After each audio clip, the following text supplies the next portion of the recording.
I showed you I got the Guinness World Records 1988, and right in there, they're talking about how there's like one grandmaster of knitting, a Japanese. Well, Didn't even put his name in the little blurb. I've All that matters is what his eyes are shaped like. I've got the stuff, and the stuff says something even just as bad too. Oh yeah, couple bad things. All right. Welcome to Grindhouse Movie Club, everybody. This week we did a fucking movie that I thought was gonna be way better than it is, and it sucks. Yeah. Oh, what? Hey, well, don't just throw the horse right out there in front of the cart here. You don't want to give away your whole thoughts right out front. I don't want to blow my wad. Yeah, keep your wad. Edge your wad until goon. Edge your wad for about 2 hours here. Goo. I don't want to see any gooning. That's a good couch.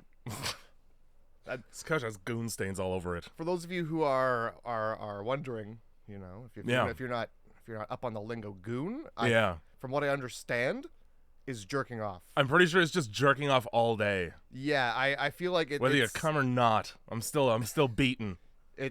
These eggs aren't gonna make themselves. Whether you arrive or not, it's still raw. It's raw. It's the skin slopping off. Fucking red bell pepper by the end. In shape because it's so swollen on the end. And then you get the bumps. What's the green stem supposed to be? That's what you're using to sound? It's that or it's new life sprouting from within, you know? The circle of life. It moves us all, man. You beat it so much, just life happens. Yeah. You know? Life finds a way. It sure does, Jeff. Just so sick of just coming and nothing happening. Just like, fine, plant life then. Turns out that's what Goldblum was talking about this whole time. Life. Sometimes jerks off in a sock. Life finds a crusty way. Life is disgusting. Thank you, Andrew, for the intro song over this. Yes, good. The beginning of this. Great intro to this. Thank you for introing this. You could go to darkroastcult.com. You could go right there, and there's a ton of shit there that you can look at with your eyes and take information in. You'll have an experience. Oh, it's so good. It's such a website. You could go there. And technically it's Halloween themed because there's a horror movie podcast right on it. So we're on brand for the season here. Oh man, and it's only this season. Every other season this website's very off-putting. It's not one you want to show your mom unless it's themed. Yeah. Unless you're in costume. For Christmas, I'll put a little Santa hat on the logo, I guess. Oh, yeah. But it's still just going to be Halloween. And you throw a little ghost face in the D, maybe, in the DRC or something? Yeah. Oh, yeah. Little Jason mask dangling off. I mean, that's still Halloween. We're still on the Halloween. We've been getting tattoos over here. The next one, I think, the next one I'm going to get is a goldfish with the fucking googly eyes. You know what I mean? Yeah. Those disgusting fish. And then we're going to get matching ones that are Kirby's. All right. Because I found this picture of Kirby with a Jason mask hanging off the side of his head and a chainsaw. And I was like, okay, you're combining a couple, but I like it. All right. Did you see the one that I sent you? The Kirby Swallows a Nightmare? I may have. All right. I may have. I'll have to refresh my memes on that. All right. Well, anybody at home, Google it. Kirby Swallows a Nightmare. It's probably the picture. I don't know. I gotta fucking keep everybody entertained on the podcast here while I look this up. Hi, everybody. Thanks for listening to this podcast. It's been brought to you today by just coffee in a cup, and I'm just gonna be putting it within my body right now. And it's brown in color for sure. Hold on, I'll make this real like 80s because to get on theme. Yeah. Good evening, those of you at home. Are you feeling sluggish? Do you feel like you haven't shit in days? Introducing coffee. Just put it in your mouth. Just put that whole thing right in there. Is what you're trying to show me this hideous meaty Borg? Let's see. I'm just... No, it's not that? No, it's holy fuck. It's the one with like 1,000 spikes coming out of his mouth. Oh, I see. Yep. Not quite, but basically. Not quite, but close? Okay. That one's like, it's... I think the one I've got is like a knit. Somebody knit it and then like put like sewing needles in its mouth or something like that. Fuck. All right. What is it in our text message exchange? It might be on Instagram. It could be from on fucking Instagram. Then I'm pissed. Oh yeah. Ladies and gentlemen of the audience at home, welcome to 1985, a time when things were simpler. Oh yeah, I see this disgusting thing. Yeah, okay. Simple, like coffee. Swallow it, and then have a shit about 10 minutes later. Wow. Coffee. Now that is a very well-working digestive system. Coffee. Really streamlined the That's process. the shit. Yeah, that's the shit. There's your slogan for any coffee company. That's the shit. All right, what fucking movie did we do? What shitheaded fucking piece of shit? You just want to dive right in? You don't want to, like, talk about your day for, like, 40, 50 minutes? Well, if my life was entertaining enough to fill 50 minutes of my day. Please, Jay. Tell me about your month. My month. Tell me how your year's going so far. Start from the beginning. Yeah, well, I was born in Windsor, Ontario. Oh my God! So isn't that unfortunate? That's fucked. That's if you're from Windsor, you're fucked. If you could believe that, it's all downhill from there. Fucked. Yeah. All right. Wow. Well, we got. I summed it up pretty succinctly here. 7 minutes here of podcast so far. Perfect. Okay. Well. My car battery is fully dead and will no longer hold a charge, so I have to buy a new one of those. So I've just been driving a work van around. Okay. That's so if you see a guy dressed in a death metal shirt with a bunch of tattoos and like non-work shorts in a plumbing van, it's me. It's Jay. It's fucking me. And he's not even on his way to work. He's just going about his day. That's right. Going to Value Village and getting a pair of straight up, Baffin steel-toed winter boots that were brand new. They still had the CSA tags on them and everything. $350 boots for $25. Value Village, everyone. Yeah, sometimes I think. Holy fuck. Sometimes I think they're dummies in there. I don't understand. Also, the Guinness that I got was also from Value Village, and it was stolen from the library, and it still had the little library card pocket with the schedule thing that you put in there in it. Was there a name on it for like the last person who checked it out? No, it was empty. But London Public Library stamp right on there. So nobody ever checked this book out. And they checked it out forever. They didn't want to put their name down as having checked it out. They didn't check it back in is the problem. So apparently it's illegal to resell a library book. Well, and that was news to me. Anyway, I'm now the accomplice to a petty crime. Bad boys, what you gonna do? What you gonna do when they come for you? Well, I'll be perusing the page that has the World Trade Centers fully intact and upright. Oh yeah, calling them like from one 1988. It's like the third tallest buildings in the world. Whoops. Oh boy. Whoops. I could just see the guy who wrote that article on the phone being like, "They did what?" No! That's gonna cost a fortune to reprint. I wrote that article 20 years ago. Why do things change? They can't just. They built a what? And they did what? It still might be the third tallest building, just in the opposite direction. It's definitely the world's flattest building at this point. Yeah. It's also the wettest because they put a fountain in there, and then a guy jumped into it for some reason. Isn't it like a deep fountain? Oh yeah, dude. I think he wanted to kill himself. Hey, he didn't. Survived. Well, I guess that's not ideal for him. No, maybe for his friends and family. Not exactly how he wanted to spend his rest of life, but well, he wanted to have no more of that. I would assume. He did what? This guy's still on the fucking phone. This is just getting crazier and crazier. All right, Jay. What movie? What now get it out of the way. Since everything's just on your terms and as far as timeline. I'm prepared to speak of this film now. I've had enough. You should be dangling grapes over your mouth if you speak like that. Bring the film forth. Entertain me. Put on the film. Well, if this was in those times and you brought out The Stuff from 1985, you'd probably get fucking lynched in the town square. After the fucking king watches this shit and he goes, "Execute him!" My God. Bring forth the most heinous execution thing we've got. Yeah. Get the thing that puts things up his butt. Many things. Get the thing that spreads him wide open.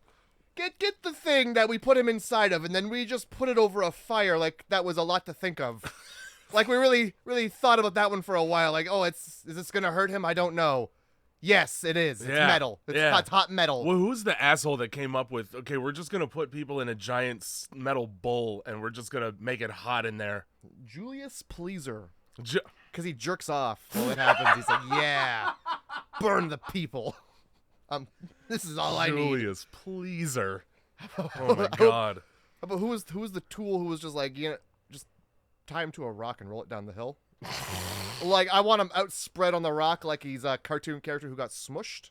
And then we're just going to roll that. Yeah, we don't have Wile E. Coyote back then, but that's what I want it to look like. Ah, yes.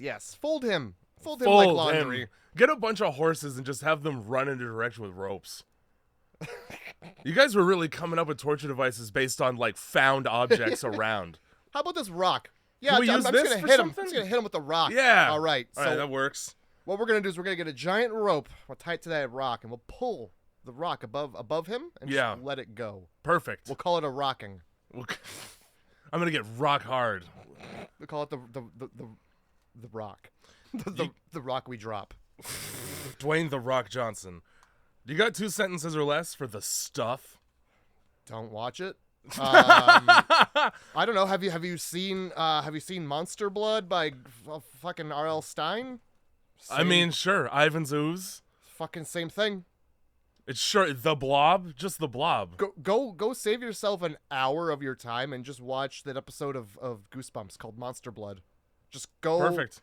That's this. It's the same damn thing. That's literally this. And you know, it's actually better because it's not an hour and a half long. Exactly, yeah. It's the episode of a television show. That's how long this should be. Tight 20, and then there's a fucking commercial break in the middle. I fucking wish this movie only lasted the time it takes me to read 2 sentences or less. Man, I really wish that I didn't jot down so much. This is the first time I've surpassed 100 line notes. So, wow. like... I got maybe 7 pages front and back. Maybe in like 2 months it's been since I got a full 100 notes out of a movie.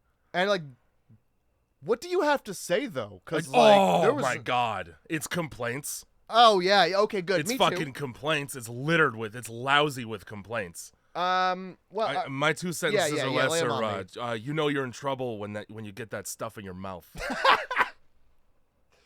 Oh yeah, this is a simpler time too. I love that you said that because I'd written it. Simpler time. Back when, because not one person is ever like, that looks like cum. That looks like a fucking load right there. Not a single person is like, that man's coughing up a load right in the street. Not a single person is like, oh, fucking cum, jizzy. Like, jizzy. And they call it, it sounds like a rapper. Like a little jizzy. I find, like, I miss when we used to call it jizz. Yeah. There was definitely a time and place where jizz was like, it reigned supreme as the word you used. The problem with it is that it makes me picture it being carbonated. Yeah, okay. Give me that Dr. Jizz. Well, the other problem is like it's not hot. Oh, I'm going to jizz. I'm jizzing.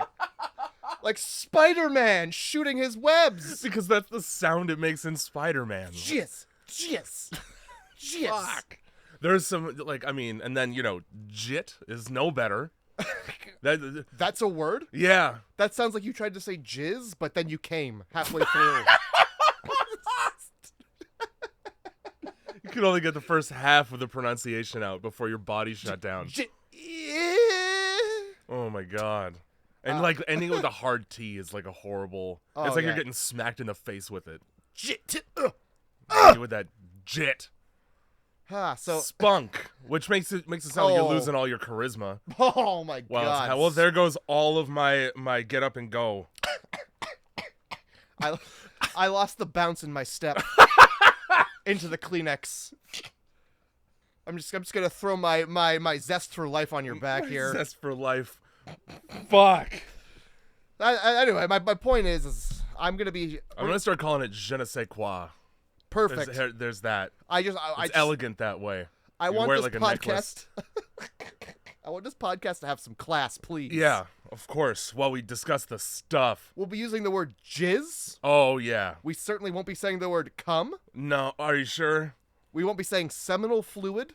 We won't be saying ejaculate. Ejaculate. Well, yeah, because it's male. Does it start with the letter J? Ejaculate, you know?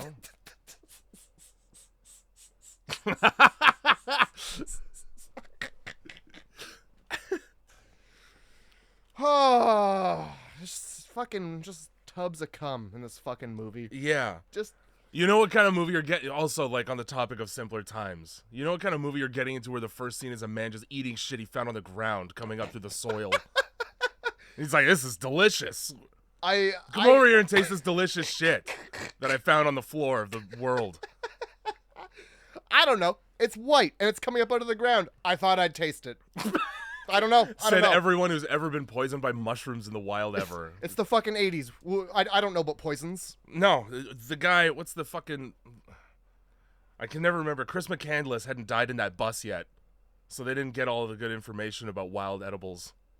I don't know what you're talking about. It's the guy that went to fucking Alaska to live in a bus and he ate the bad plants by accident and he starved to death and fucking died. Oh, I might have seen that. Yeah.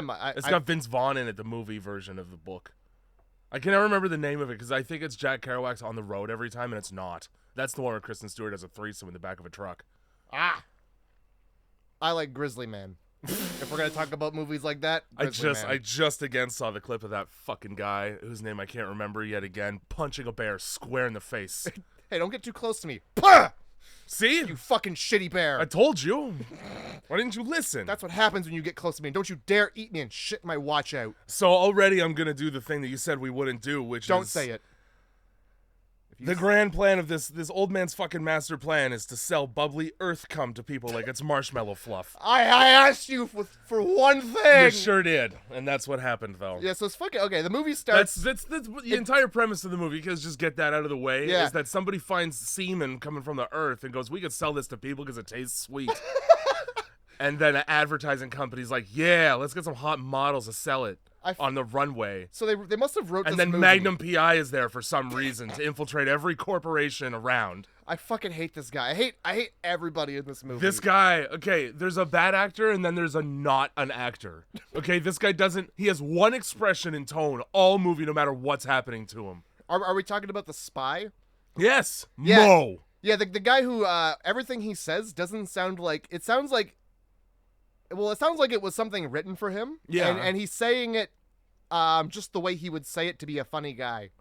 Like, as if the director was like, okay, you're from Texas, so do that accent. And then he did a gay Texas accent. Yeah, you're from Texas, and you don't take a single thing seriously. Never, ever. And then also, like, nothing matters. You're a nihilist. You're a nihilist spy. And nobody likes you in this movie. Except for one woman, inexplicably, that you spend 2 days in a room with, and then she's infatuated with you in overalls. Yeah, you lie to her face, and she wants to have sex with you. And like then, a lot. And then you tell her the truth, and she still wants to have sex with you. Yeah, perfect. If anything, it's an integrity move. She actually wants to have sex with you right away. She is so down to have sex with you that she doesn't even, like... question your motives or go into the depths of the work that you've done that's involved killing people. Yeah, you say is the implication at least. You say one lie and boom, she's like canceling her plans and finding a dress to have sex with. And I'll tell you, I'm sort of on her side about it because I'd love to date One Punch Man. Oh yeah, I would also love to at least suck the dick of a man who can punch a guy in the face and that's it. Cave the whole thing in. That's the end of every fight that he's ever in this movie is one punch to the face for everyone. Oh yeah, well I mean he's got Dr. Cookie there with Karate Man Cookie. Now's the time, okay, to discuss our favorite parts of the movie. Oh, my favorite part is it's just like dumb. It's a dumb part of the movie to like. I guess we'll come to it because I wrote this is the best part of the movie and I think it was literally the end. Yeah. My favorite part of the movie is that there's one black person in the whole movie and they've named him Chocolate Chip Charlie. My favorite part is that there's one black person in this movie and at the end of the movie they're like, I don't want that colored speaking on my radio station. Yeah. That very racist Vietnam War vet who says, I'll let the colored man speak. Yeah. So we get to that later. My theory here is that they've written this film and they were like, hey, look, we need to start the movie somehow. Yeah, we need to have something to begin the movie. So why don't we get, I don't know, the old man who's probably like the security guard for the movie set. Yeah.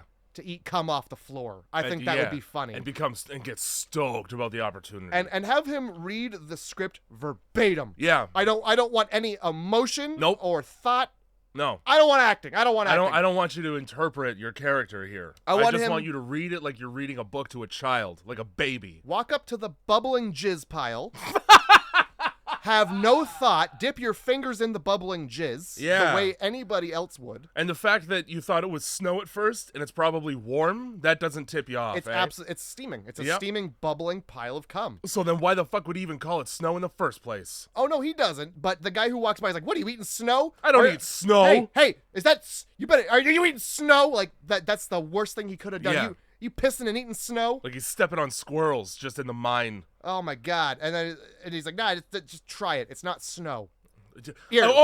Don't tell me anything else. Yeah. I'm down to me. It's not snow? Fuck yeah, I'm down then. All my concerns were that it was snow that I'd be eating. Good. I hope it's paint that you found, because that's what I like. It sure looks like that. Well, I obviously act the way a paint eater would by the way I just eat. I just taste things I find like a fucking toddler. Well, the paint's gone to my head. I just put things in my mouth and taste them. Oh my God. So yeah, they're just like, fucking, there's enough here. Let's sell it. Fuck. Is there? Because it's just a bubbling little spitter thing here. It's a sulfur pit. Hey, we can maybe go down in the ground and just get this. And you know what? I think everybody else is gonna want to eat cum off of the floor too. Yeah. Why don't we just call it that? Yeah. Why don't we, some fucking stupid white guys, come up with a name for it? All right. If you don't, you're gonna be listening. You're gonna get real mad. You are listening to this podcast because it's gonna sound like we're being very vague. Yeah. About things. Not. No. They just called it the stuff. Two guys in a room. Okay, what do we call this stuff? Perfect. Boom.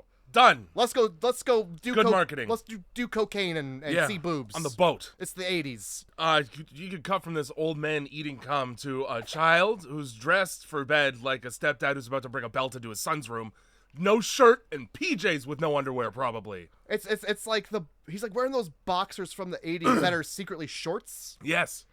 They're like I don't even know. They're like pajamas, but they're underwear, but they're also they're shorts. And then like the traditional stepdad, no shirt. Oh yeah. And his dad has the fucking open. And his dad has the decent and you wonder why you're getting bitten by mosquitoes. You got no screen in your fucking window. What is this, Britain? The 80s were a simpler time when people came in your bedroom and took you in the night. They sure did. Thank God we invented the screen. Super easily too. It didn't have to make a fucking lick of noise. That Dawson's Creek guy probably got away with so many women. Just got away with them. Dragging them back into the creek. Dawson's Creek is actually Lake Placid or some shit. I called him Mosquito Kid because, like, you don't really... The characters' names don't matter. No. At all. His name is Jason. You maybe hear it once or twice while they're screaming at him. Yeah. So he can't sleep because of all the histamine problems he has from bug bites, so he goes downstairs... And there's some fucking stuff in the fridge and it's moving around. Well, that's gross at 2 a.m. Yeah, it's like he opened the fridge and caught the stuff masturbating. Yeah. And like, I gotta get back in my container now. Some privacy, if that's okay. He's trying to sneak his way over to the Aunt Jemima bottle for some material. It was definitely going for the Parmesan like it was about to fuck it up.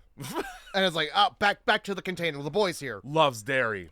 Now, if you're wondering how they like in the 80s, how did they achieve effects like this? Practical, sentient goo effects. Well, in this case, given a bedroom scene later on in the film, my assumption is they just took a fridge and they threw marshmallow fluff at the shelf on the fridge and then they turned it sideways so that gravity did its job. Yeah. I feel like they really saw the first Nightmare on Elm Street and just did that. Yeah, we could we'll spin a room. Yeah, fine. Boy, how do we just get a room spinning? We just rent that? Let's make sure to do it so fucking much. Oh, that yeah. It stops being fun to watch it happen. Yeah, we definitely we want to do it so much that you absolutely know this is what's happening and just ruin any sort of magic that you would have acquired with your eyes. That's right. That's how to make a good movie in this. So Jason's dad catches him fucking around in the fridge and Jason's dad sucks. All His right? whole family fucking sucks. Don't walk around your old house in the middle of the night because I'm phobic of home invasion and you know I'll stab you. Yeah, what are you doing out of bed in the place where you live? Now go back to your room right now and I'm gonna punch you hard in the ass like that's acceptable. 1985, everybody. Soft child abuse, all good with me. If I was wearing jeans right now, you know I'd be whipping you with that belt. Fucking But I got give me these- a towel and wet it. I got these breezy PJs on where my dick kind of comes out through the slot. Yeah, and even with that being said, though, he's the only one in the house with the common fucking decency to put a house coat on when he gets out of bed. Oh yeah, thank God, or else you'd see his dick coming through the slot.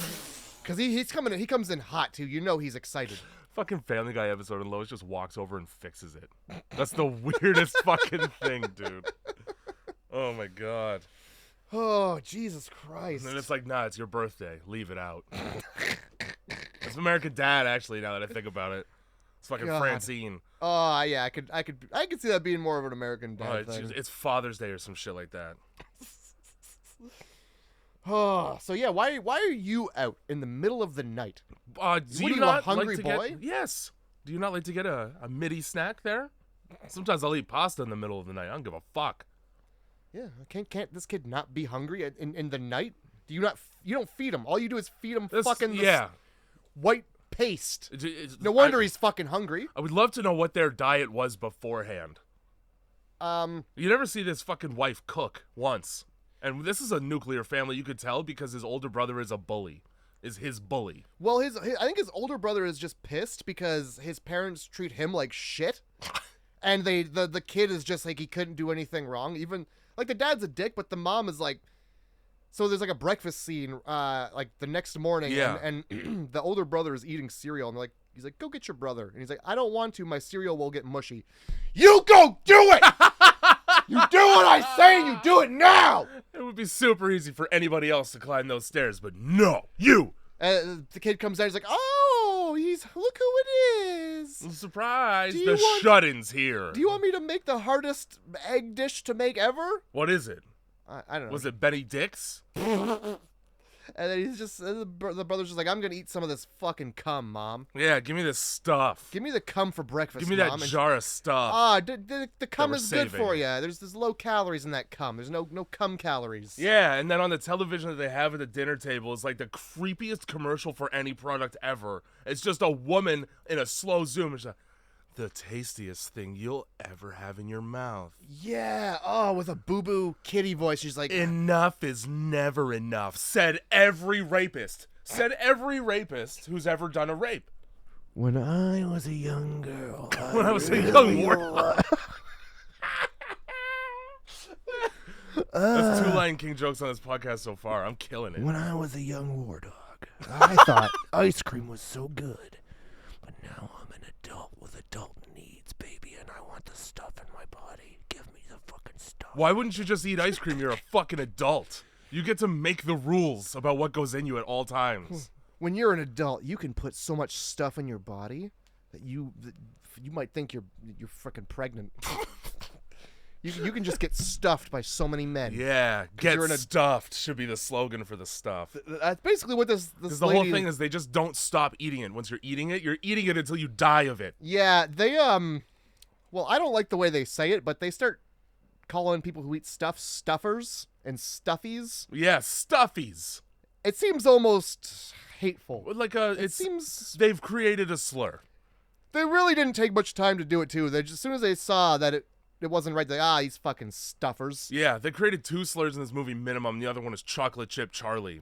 If you called a black person that just on the street, well, that's crime. Well, no wonder That's a crime of hate. No wonder he's like a fucking martial arts master. he's busting nose bones up into brains. He's a fucking black belt in street fight. all day he walks around like, hey, there's that chocolate chip guy. My hands are licensed weapons of the state of Missouri or whatever the fuck he says. I feel like a weapon in Missouri just isn't as powerful as other places, you know? They got less to defend against. They got the Ozarks. Yeah. And it just, you know, the Finger Lakes. People go missing in the Finger Lakes. Yeah, it happens all the time. I should really get back to the Finger Lakes. A licensed weapon in Missouri is just being outside in the winter. a licensed weapon in Missouri is just a fish. A wet fish. A wet fish you get hit with. Fuck. Yeah, keep talking about this. Oh yeah. Okay, so that's that scene. This is the thing. Okay, so I read the trivia page because I was noticing a lot of diegetic issues. Oh yeah. Tell me about it. Chronology problems. Oh.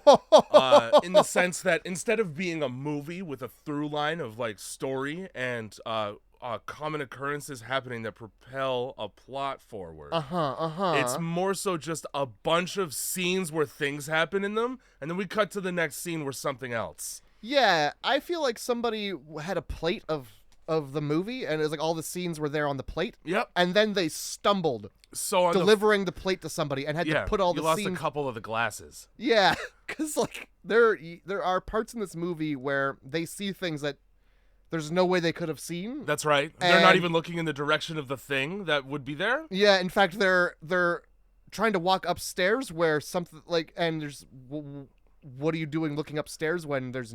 They're not even looking up. They're looking halfway up a flight of stairs. I'm glad there's you know. Body, the body is on the floor, guys. You know exactly what I'm talking about. Are you Good. looking at it in a mirror? And then, so like, I guess this movie is actually like substantially longer. Apparently, it had to have been, and I can tell. I can tell when there was scenes. The director's cut was lost, and it was just recently found in 2021, apparently. And I can only assume, so they had to cut it back for time. And I can only assume that what they got rid of were all of the scenes that made the movie make sense. Yeah, and they just gave you the rest. There's probably some like serious dialogue in some of these scenes that makes it just like. Brings the movie together and makes it just a nice thing to watch. Yeah, and we frankly, don't get to have that part. We get fucking none of it. What we get is several scenes where a model home is being tipped around while liquid marshmallow goo flows through it. We get scenes like this where it's a bunch of, I can only put together from context clues, corporate men on a boat. Working for an ice cream company. Yeah, and at one point, they're talking about how who they're going to employ because they stole the chocolate chips from Charlie. Let's get that clear. Oh, they stole every single chip of chocolate from Charlie. The stuff did. The stuff put Charlie out of business. This corporation, and somehow so now the stuff exists, and they want to get the secret recipe. They want to get those herbs and spices, so they're gonna hire a corporate espionage expert who used to work for the FBI and has no problem assassinating people. Now, I feel like this is a real Dale Gribble situation where he says a lot of stuff. Yeah, that's fair because you don't ever see him interacting with actual FBI agents. Also he lies about why people call him Mo. Any chance that he just creates a story for that. Okay, is it Mo or is it Moore? Like Moore? Yeah, because it's what the Moore. Fuck? His name is Mo because that's how they would say Moore if you were from a Texas swamp. Oh, so it's like, and they call him Moore because when you're fucking him so good in the ass, he just screams for more. Yeah. Anything that's happening to him or given to him, he wants more of it. And he'll tell that to everybody. With a shit-eating grin. Oh, man, thanks for the money. You know why they call me more? Because I want more of the money. Now give that to me. Oh, man, my friends give me stuff, and I'm like, give me more of it because I'm a shithead. So I just want to point out that this is the entire argument for hiring this dangerous man in order to sneak into the stuff factory so that you could get the recipe for fluff de marshmallow. And the fact that, like sneaking, they could have just walked in. Their defense for doing this. Yeah, you could. There's like 5 security guards and they all suck. Their entire defense for hiring this man is, I suppose we do have to keep the world safe for ice cream. Yes. Ice cream is the future. Also, every single line in this scene on the boat is overdubbed. Every single one of them. And you can tell because they're not even saying the words that you're hearing. I'm certain that this movie is overdubbed. A great majority of it is, yes. I feel like they just forgot microphones at one point. They're just like, well, we got to film it. We're here. I think Mo here talks in a polite whisper almost all the time. So he's got to voice over all of his shit again. I wouldn't be surprised. Like, but they are on a boat. I feel like it's super loud out there. You probably got wind. Yeah. So sure, overdub this. Yeah. I'll give you that. And so they probably cut out some good scenes out of this part where, because they're like, Do we really want to hire this spy? Do we really want to get mixed up with this fucking goofy Nimrod? Well, let me tell you right now. You're going to be changing your tune when he comes in and tells us all that we have wet, clammy man hands. Yeah. He's going to remark on every single one of our hands being moist. Nothing makes me want to do business with somebody who comes in here and is like, you're fucking scared, aren't you? Yeah, you're sweaty as fuck. You need me to wipe your sweaty fucking hands and sniff my palm, you. Yeah, you. In a movie called The Stuff, that's the best insult you person. You fucking guy. Man, you sir. Yeah, I wrote nobody on this boat is an Eminem fan but him. Because he keeps saying that people's palms are sweaty. And there's vomit nowhere near their sweater. Yet. Just wait till you get that stuff in you. The thing I notice about the stuff the most is that even though it goes in real nice, it wants out worse. Yeah, I really, I'm like, they must be super backed up if all that stuff is only coming out of their mouth. That's the one trade-off for the stuff, is that all that dairy blocks you right up. Yeah, the stuff, well, it can't be blocked. It moves freely within you. So Mo shows up with a guy that's like his into this group of Wall Street fucking moguls here on their tiny 3-person yacht. All white men. All white men. All fucking white guys. And then, now it wasn't racist when he said it, but given the characters we meet later on in the movie, it becomes racist when they try to explain to him how difficult it would be to infiltrate the factory where the stuff gets made. Don't you say it, Jay. To which he responds, No. Every stone wall has a chink in it. Now, why would you put him in there then? given that Colonel Vietnam later on calls every employee there yellow, and it's not just because of their uniforms, it's because of his PTSD, all right? Yeah. Yeah. Also, it's every suit of armor has a chink in it. Stone walls are made of stone. Yeah, they don't really make chainmail, I don't think so. chainmail stone walls. I don't believe they do that. That's a chain link fence. Wait. Why would you put that in the film? Why would you put that whole phrase in there? So he gets paid an obscene fortune for having done zero work so far because he insists on getting it up front. He gets paid because he wants money. Well, yeah. He manages to like sneak a bug into the pocket of the guy. He's like, yeah. I heard y'all were saying that I was a shitty person and you hate my guts. Yeah, and how could you possibly have found that out? You see, while you were at the opera, I just broke into your hotel room and walked around. I just walked around and I put things in places, and then I heard them. You don't realize you've been shouting, and I've been in the next room this whole time. The walls are very thin at the hotel you chose. Oh, God. So yeah, that's like the whole meeting. Then when he leaves, he just punches the guy who brought him there in the face for no reason. Right. Oh, and then he just leaves. He's like, tell the FBI this, and then he just socks him in the mouth or some shit like that. Good intro. Great intro. Oh, so we've now hitched our horse to the most fucking unhinged buggy ever. And we've paid him. And our hands are wet. This is a bad meeting. Why are we so clammy?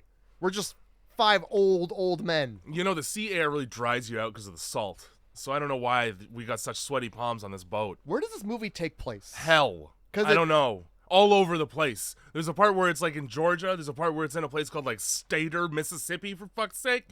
And that's where you meet the black guy. More racism right there for you. This movie is like a real... I feel like whoever wrote this film had just read several Hardy Boys books. Because I feel like anytime I read a Hardy's Boy book, they were just like, all right, we found a clue and we have to go to a different place now. Yeah, I found this fucking clue that's going to answer everything briefly. We went to the other place and somebody gave us another clue. It's time to go to another place now. Yeah, this is the place that we're at now. It's coming together slowly, but we still have to go to another place now. Speaking of going to other places now, let's head back home to Jason's house where he's pissed off about this stuff and the fact that everybody's eating it. So he's going to hard slap it out of his mom's hand and run away. Oh, yeah. His 10-year-old child. His mom's like, you got to just eat the stuff, you little shithead. And he's like, yeah? How's this? You like your fucking stuff? How do you like it on the floor? How do you like it on the floor and cupboard? And then, like, she's not even concerned about the insubordination of her son. More so, is that better not stain the wood. My fucking floor cum. Yeah, oh my God. Yeah, this better not stain. Wow. And she's so And then surprised. it becomes a Billy Mays commercial for fucking ShamWow or something. You can just get it. You can get this OxyClean. shit on the floor, and it's just okay. Nothing's wrong. Jason's mom here for the stuff. Just get that shit on the You floor. fucking spilled the stuff. It just comes right up. Look at that. I had a heart attack, I think. Nah, he hit his head. Oh, whoops. Yeah. Don't look when you're on a plane. Don't stand up too quickly. He hit his head on a plane? Yeah. Apparently, I think he's like stood up quickly on a plane and Pussy? the man was old. Little bitch. The man is old and did nothing but scream about white cleaning powders his whole life. I could have, yeah, that's why I went heart attack. He almost has one every fucking OxyClean commercial there is. All this furniture really needs. Throw the thick jizz on the floor! Lay down and lick it up, you pig! I'm Billy Mays. Anyway, so yeah, just fucking, there's your stuff right there on the floor, you stupid bitch. Classically, nobody believes the fucking 12-year-old insomniac who knows the truth already, which makes for a very frustrating watch. This kid was like, don't touch it. I watched it move in the fridge. I know I was basically sleepwalking shirtless through the house, quietly, but I swear I saw this, and it was not a dream that I had What the as a fuck, child Dad? who has dreams. You were there. You Just saw brush it. my shit off. Also, yeah, like, he sneaks up behind the kid. There's no way he didn't see the stuff moving around. I fucking love that he closes the fridge door too. The jar of stuff is tipped over with the lid off. Still, he's just like, well, that's the way it goes then. Yeah, we just leave it like that. Yeah, as long as it's as long as it's contained still. Yeah, and is it ever? Fuck. It's contained against like the laws of gravity, because it's tipped over and it's like perfectly flush, like flat, like in defiance of God. Yeah, that's right. You refrigerate it, it becomes rock solid. All right, it's like when you punch plaster in water. Yeah, Or like cornstarch or whatever the fuck. Oolog or Ooblock or Yeah. whatever they call that. Jason's mom looks like if Shelley Duvall had more human genes than ape. Uh, She's got that same mouth and eye thing going on when she's Yeah. cleaning the stuff up, but it's not nearly as horrifying. she almost looks like the that lady. She looks like Olivia Newton-John. She looks like the lady in those those ads where her face is like a look of pain, but she's like vacuuming the floor. Have you seen this? Next time you're at like a grocery store and there's like a rug doctor, Yeah. like it's usually up by the cash because you like rent it and bring it back. It's a woman who's just like devastated with her situation. Her eyes say pain, but the rest of her body says, "I got to get this floor Oh, cleaned." fuck. It's good. It's good. It's because my husband's coming home. I gotta get This the floor's not mailman's. spotless. I gotta I'm get the gonna mailman's spunk off the rug, or he'll know I've been fucking the mailman, his stuff. and he'll know I've been fucking the mailman without him.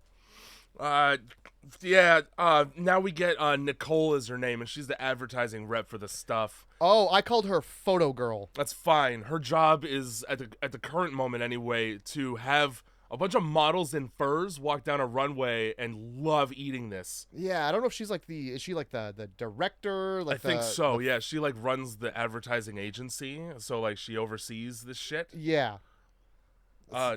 Nothing makes me hungry for s'mores like watching emaciated models eat marshmallow fluff on a runway in a fur coat. Yeah, feed the cum to each other, girls. Yeah, I want to see you feed it to each other. I promise we're not making a porn film. You get those jizzy spoons in your mouth right now.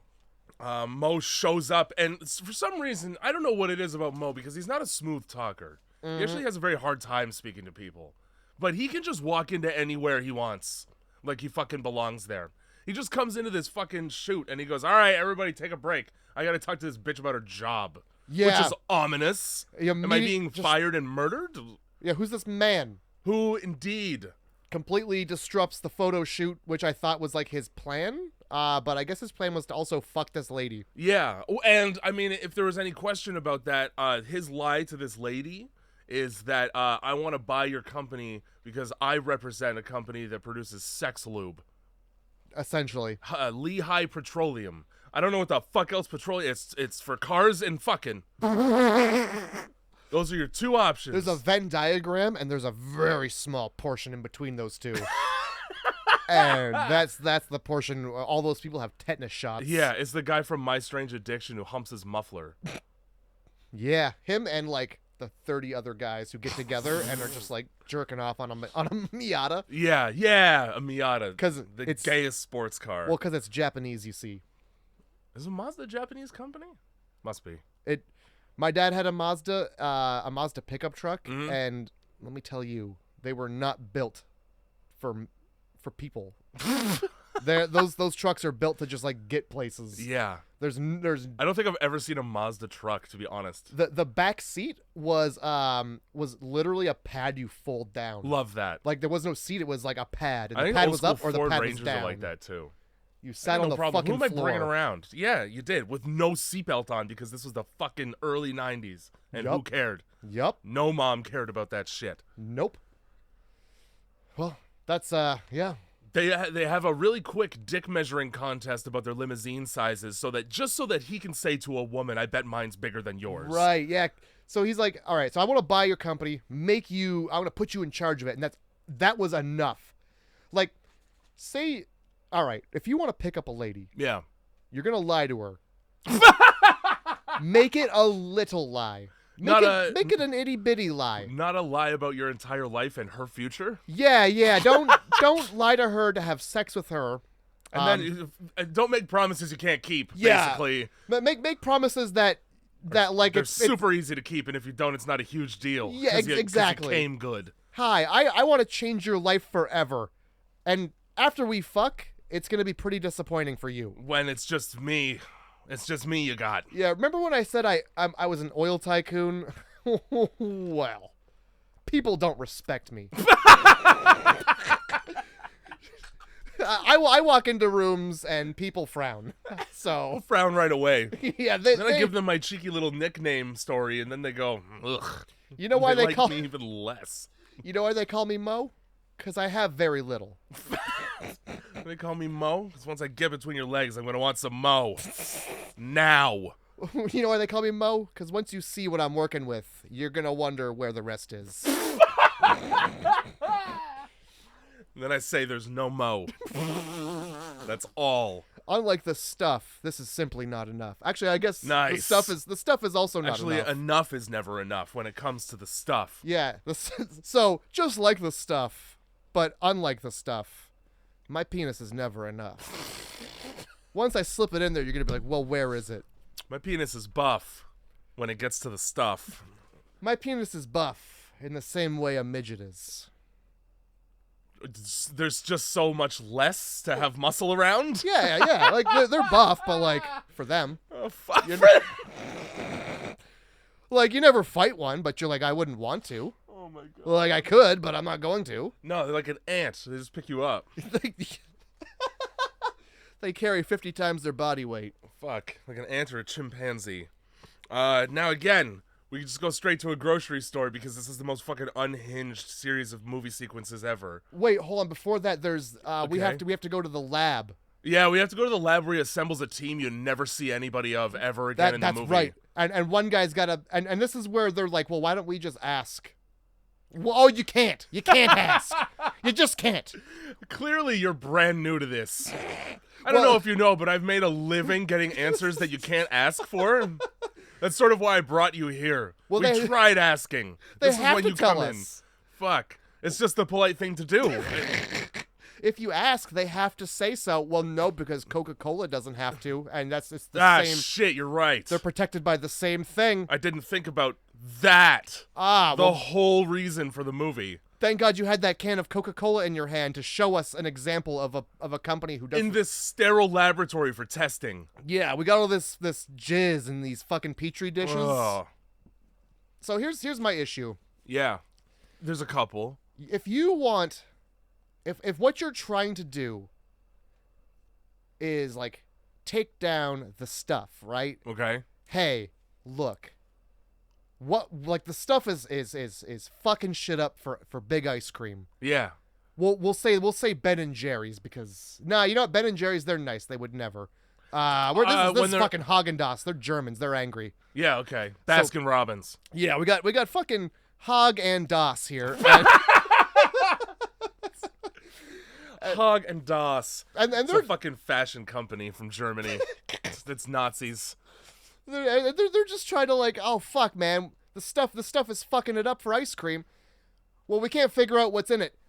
That's a problem.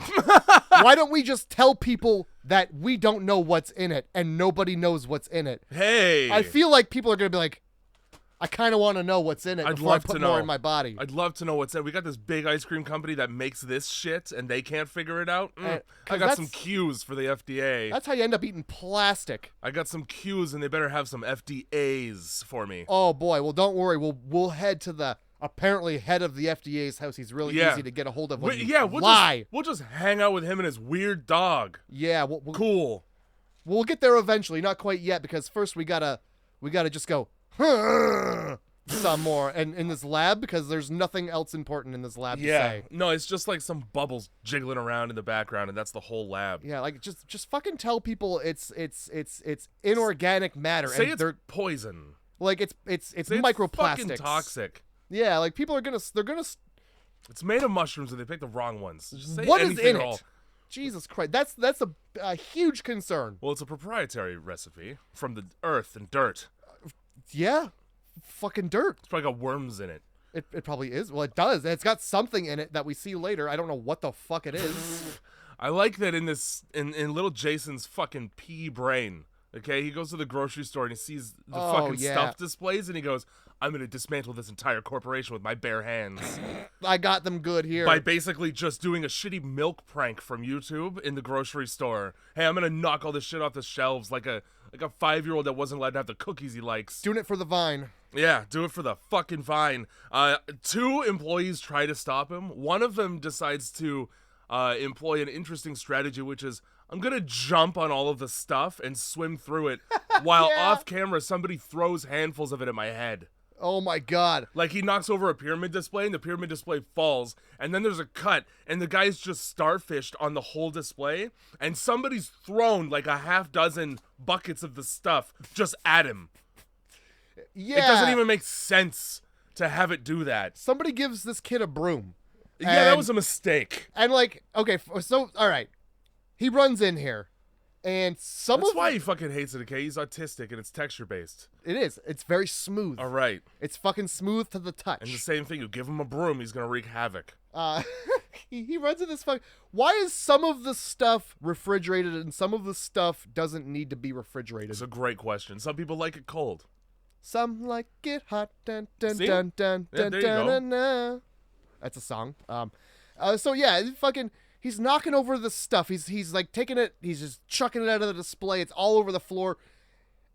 While he's doing this, there's this fucking kid, and he wants the stuff so bad. Oh, dude, all he wants is that. He's like scooping it into his hand as if this was like free money. Off the filthy grocery store floor that gets cleaned once a week. The second the stuff hits the floor and opens up, it's free game. It Everybody's sure like, is. we got to get some. Yeah. They're certainly not like, we got to help clean it up. It's like somebody throws a handful of chips in Vegas. It's just pandemonium. Pennies! Fuck. Yeah, fucking, so he gets a broom, he's running down the aisle, and like, this is the longest, like, what do you call these bunker fridges where they've got, they've got the stuff lined up like it's on sale, and he's knocking it over, but like, this is like a quarter mile of bunker. Yeah. So much stuff. The grocery store turns into a liminal space. So there's these 2 guys, they're just like, fuck, here he comes. This is so much cleanup. This is sticky. Let's just dive on it. That'll solve it. That'll stop him from knocking it over if I just jump on this entire thing. That'll stop him from knocking it off the shelves. That was the dumbest. Nah, it's not. It's Look not. at his It's haircut. not. He was stupid. This movie's the dumbest. This movie just in general is the dumbest. Fucking. So they just grab him. Remember in the 80s when you could just manhandle a child that wasn't yours and nobody batted a fucking eye? You know when like 3 guys could just hold a child to the ground in a puddle of white fluid? Yeah. And just like force him to be on the like roll around in it? That's great. That you can just do and that. just people would just like be like, that's good that they're doing that. Yeah, because that makes sense. How else are you gonna corral a child without violence? Before they were holding this child to the floor in the white fluid, it was worse.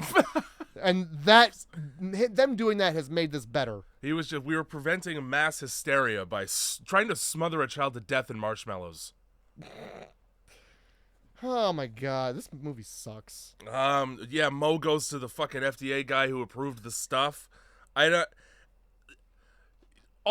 So he fucking lies about his employment to everybody that he talks to, but he still uses his real goddamn name because this is 1985 and he's not on LinkedIn.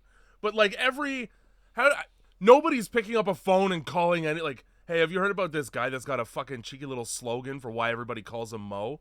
Oh, as a matter of fact, I have, because nobody else on earth fucking does that. And he was a little bit shady, wasn't he, right? Yeah, no, he was. We should probably not trust him, huh? Yeah. No, let's have sex with him, for sure. Yeah, well, I'll just leave him alone in my house so that he can traipse around in my kitchen and find my nightmarish hoard of stuff. In the scene where he's like at the photo shoot, he gives photo gal his card, and she like walks over to like her assistant and is like, here you go. Please find out information about this man. Yep. This is like, I mean, there's no Google, but one Google would have. Yeah, one. Libraries exist. That's literally the end of that, and she does not get any information on who this man is. Yeah. But immediately is like, oh, you want to take me to dinner? Where do you stay? What's your hotel, and does it have room service? Because I'm implying that we're gonna fuck. Oh yeah, dude. And I'm staying the night. Oh, that's what she fucking says right out loud. Yeah, and it's, does it have rooms? The only reason you would need that is if it's very late at night and you're hungry from fucking. So she doesn't even you're fuck hungry. She doesn't even wait for a preliminary Google search. No. Nah. He's got a trustworthy smile. It's a man in a suit. You can fuck men in suits. He has a limousine outside, apparently. And it's apparently bigger than mine. Shit. Mine's girthy. I got that girthy limousine. I sure hope it's black. You know, length isn't for everybody. Sometimes you want that wide limousine. Yeah. Takes up 4 lanes, I want one with a jacuzzi in the back. So that everybody knows I'm nice and wet in the limousine. Oh, yeah. You really gotta fucking squeeze it through the Lincoln Tunnel. You gotta ease it in there. Squeeze it through the LinkedIn Tunnel. So Tucker Carlson's dad gets interviewed by Mo here because that's who this guy fucking looks like. The FDA guy? Yeah. Who I didn't know was the FDA guy until he just verbatim says, I work for the FDA. Soon I will retire. Would you like another spoonful of information? You look hungry. Pay no mind to my dog. He behaves like he's possessed like Pet Cemetery. Yeah, don't worry about my dog who isn't growling, but we're definitely going to take growls from later and cut them into the scene now. Okay, the growls sound like a fucking Harley Davidson motorcycle at a stoplight. That sure does. It doesn't sound like a dog growling at all. It sounds like a motor running. It sounds exactly like the growls and barks from later in the film when the dog attacks him.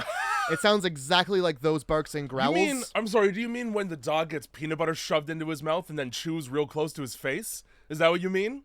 So that's what you thought. Okay, so oh fuck yeah! First of all, those barks were dubbed right over because he's not opening his mouth that loud. Secondly, they probably kicked the dog and just recorded the barks. He's not. They're like, just fuck this dog. All right. He's not at all attacking this man. He's licking peanut butter off his face. He's trying really hard to be cuddly. That's what I wrote too. Oh fuck! So they're like, all right, this fucking dog. The guy's like, all right, this dog's 1 year old. This is the biggest dog I've ever seen. There's no way this dog is 1 year. I don't know what kind of dog it is. It's a Doberman. All right, it's a Doberman. It's the kind of dog that they pin the ears and tail. This one is not. It's the kind which is better. It's the kind of dog you see on gangster T-shirts barking behind a chain link fence. Yes, it's the kind of dog whose collar is the chain link fence. Yeah, it's the kind of dog. It's protecting junk in a yard. Yeah, but it's impounded cars in a lot. But not this dog, because you can look at this dog and you know that this is a good boy. Yes. There's not a mean bone in this dog's body. You can tell by the way that it gets right up on the couch for kisses. You can tell by the way they put bark sounds in there, and then they cut to a very happy dog sitting on the floor, wagging its tail. Excitedly just happy to be there. The FDA guy's like, all right, hold on. Let me go get you some documents because you're a stranger, and I can just give you documents. This is my only copy because later I'm going to tell you, make copies and please bring these back. You know how we have that rule in the FDA where we can't give out patented information to just civilians with no credentials whatsoever? Because that's what he did. Yeah. No, I'm just going to do that. Yeah. I'm just going to do that thing that we never do because it's illegal. That rule, first of all, why the fuck in his home does he have these documents? Great question as well. You think they'd be in like a bank vault somewhere or something. I love this stuff so fucking much that not only do I feed it to my dog, I read about it every night before I go to sleep. yeah, I've actually framed the documents that say the stuff is, well, we can't say, he explains that, well, there was nothing bad about it, so we couldn't not, you know? That's the way the FDA works. If it's not poison, we have to give it to people. Yeah, that is how it works. And then my dog eats it, which prompts Mo to be like, well, I mean, if you and your dog eat it, then it's probably fine, right? Which is, I'm pretty sure Jim Jones said that to his entire congregation. Yo, yeah, don't worry. You know, you see how these kids are enjoying the Kool-Aid so much they're writhing around on the ground? That's a happy foam coming out of their mouth. Yeah, they're just so excited to be here. Their eyes are rolling in the back of their head in ecstasy. I'm Jim Jones. I'm Jim Diddler Jones. Well, he didn't have to diddle. The fucking spaceship was doing the diddling for him. Yeah, fair. The spaceship and the AK-47s. These children are being diddled from space. They are. That is a holy diddle. So yeah, let me go get you these documents that I've got right here, because I'm from the FDA and we've okayed everything. Yes, I've got the documents for this one thing. As per regulation for my job, I am impartial and unbiased. Please don't look in my kitchen where I'm clearly consuming enough of this for a small town. Yeah, And then he comes down the stairs at the worry. same time that he's staring in there like, oh, Jesus Christ, and goes, yeah, I mean, I offered you water, but I don't know. Anyway, here's one file folder with 2 sheets of paper in it. Yeah, please bring it back. This is all the documentation I have. This is the only documentation there ever was. And then so willing to be like, yeah, just take that away. Just go with it. I trust you'll mail it back. What, you're from Forbes magazine? This is gonna be a good article. GQ, talking about how I'm a fucking FDA mogul because of the stuff. This whole time, this guy's like terrified of this dog. Super nice dog. Yeah, dog's fine. Like, so the moment this guy, this fucking Mo leaves, he's like, "All right, dog, I've got a treat. Let's go eat stuff together. Let's go raid his kitchen without his permission in his house. I just got to. Let's put jizz in our mouths." Yeah, I wouldn't want to give a dog more of that, even if it was just dessert. I look. Dogs probably can't have this. That's what I mean. Like, It's probably not good for dogs, even if it's what it's supposed to be. I'm very I question when people give their pets pup cups, because like, can they have whipped cream too? Like, that seems like you're just apparently gonna get them yes. fat. Yeah, because I mean, so that I guess is just dairy based. So whatever the fuck. Oh yeah, whatever the fuck, diarrhea all over the back of your car. Yeah, it's whatever the fuck. It's just diarrhea from the pup cup. Just pup cup diarrhea. You're popping a lot of peas there. Pup cup diarrhea. Diarrhea. So yeah, thanks for the files. I'll leave, and then he just gets attacked by his dog and killed. Fuck. Okay, so yeah, he gets attacked by this dog, and let me describe the dog attack scene. Yeah. You hear a dog attack, but what you see is a dog just joyfully running up some stairs. Mm-hmm. You don't see him like running from the dog, so you just see a dog running upstairs. Yeah, and then just a man running, and then he's like on the ground, and he dialing 911. He certainly reaches for the phone and pulls it down to him. Now looking carefully, you can definitely see that the phone cord is not plugged into the phone. Nope. It's just loose on the floor. Well, it doesn't matter anyway because the dog plays electrician for a minute and just rips it right out of the wall like he would know to do that. Yeah, the dog walks right over to the wire and says, "This fucking wire. This is the only wire keeping this man from being licked here. Hey, mind the goddamn wire." Fucking in the future, nobody's gonna need this wire. Yeah, look at this. The kid's on the fucking dial-up downloading porn. I've got a solution. So this man hides from the dog attack on the floor under a table where the dog can get to him. Instead of getting up above the dog. Let's get down to the dog's levels to make it easier for him to attack me. And then the dog attack is like, it's just a dog wondering why he's being yelled at from under a table. That's the whole, and then you cut to the dog's mouth opening wide, super wide, like the fucking like Imhotep from The Mummy, and then that's the scene. It some stuff comes out of the dog. And that's the scene. That's the scene. Now, again, to reiterate, when we say stuff during this podcast, like I'm trying really hard not to say stuff to refer to anything fucking else. Yeah. Ever. It's just white goo. I don't okay? understand what you don't understand. It's stuff. Stuff it's not like it's things. Stuff. Things aren't coming out. Things are very different, okay? They change shape a lot more. Yeah, this is stuff. Yeah, it's not the same. Yeah, the thing and the stuff, very different. I can't be more clear about this. No, well, first of all, one's an alien, and the other one comes from the Earth. Yeah, one's terrestrial and one is extra. Perfect, exactly. Boom.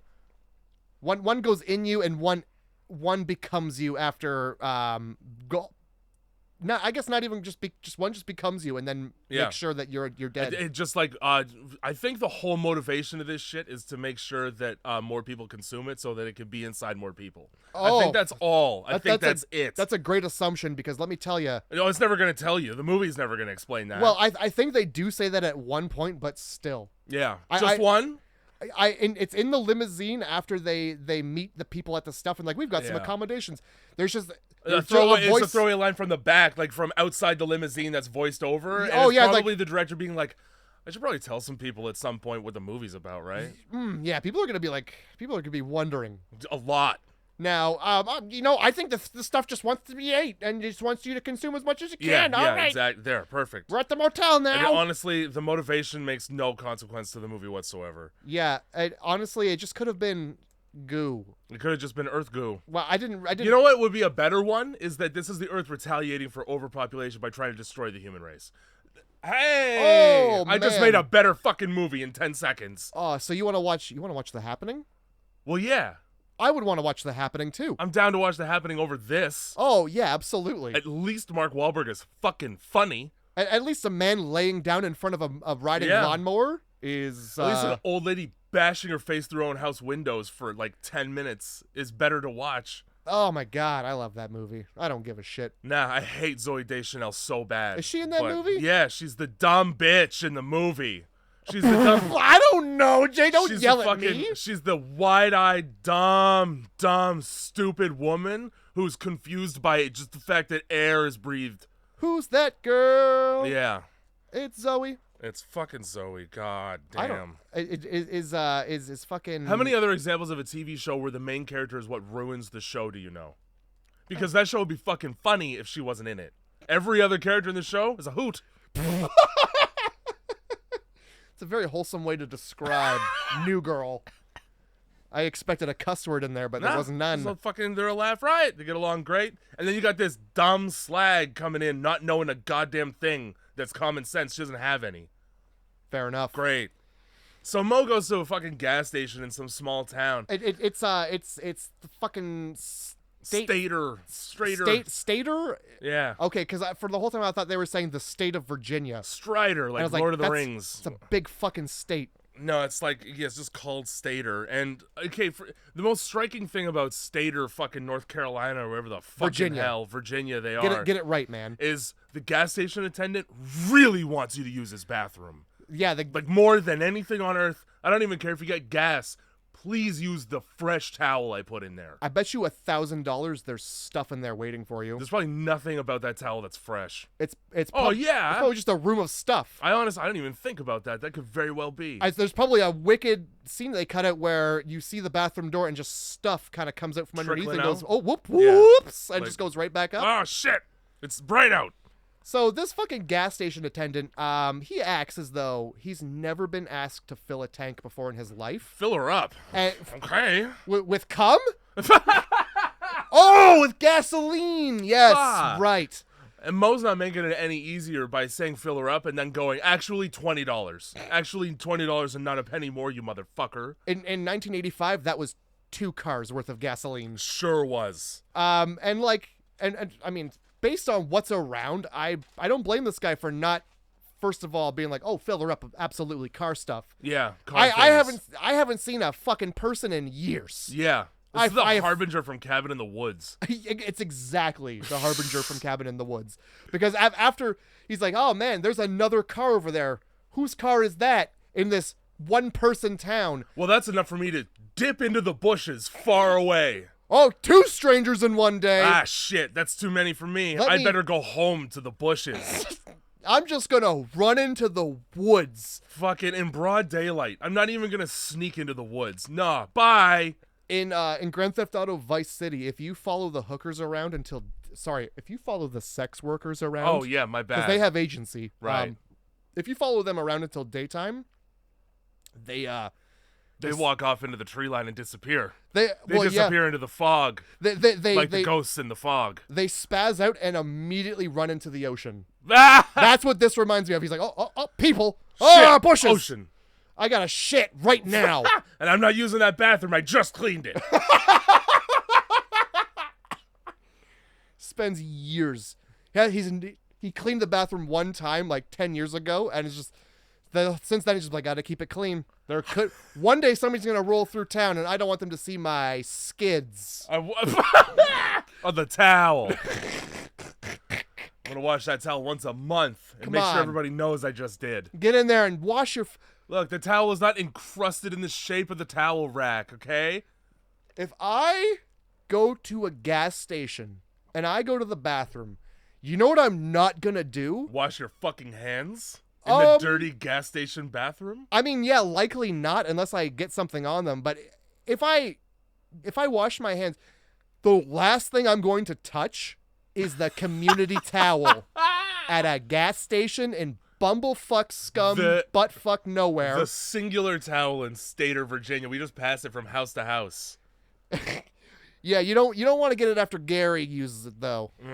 It changes color. It changes color, smell, and rigidity, and it just I don't know, firmness. Yeah, I don't know. I didn't think towels flaked. One time, Greg tossed me the towel and it cut me. It hurt. I used that towel as a surfboard last week. Towel? I thought this was a sheet of cardboard. I thought this was a cardboard ghost that I've been wiping my boy with. Gary, stop coming in the shit towel. My boy. My boy! I like that Chocolate Chip Charlie he's endured so much tumult in his life that he just comes out swinging no matter who you are. It doesn't fucking make a difference to him. A white man, fight.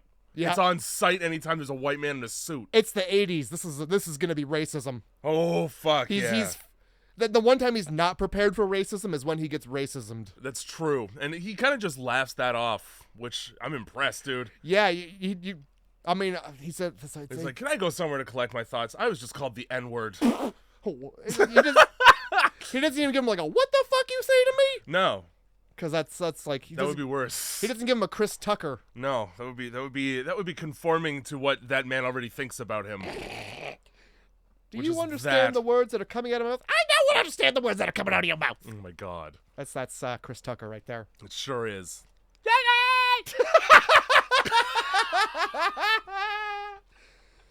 Oh, Rush Hour. We call it a racial passive. All of us can do a Chris Tucker impression.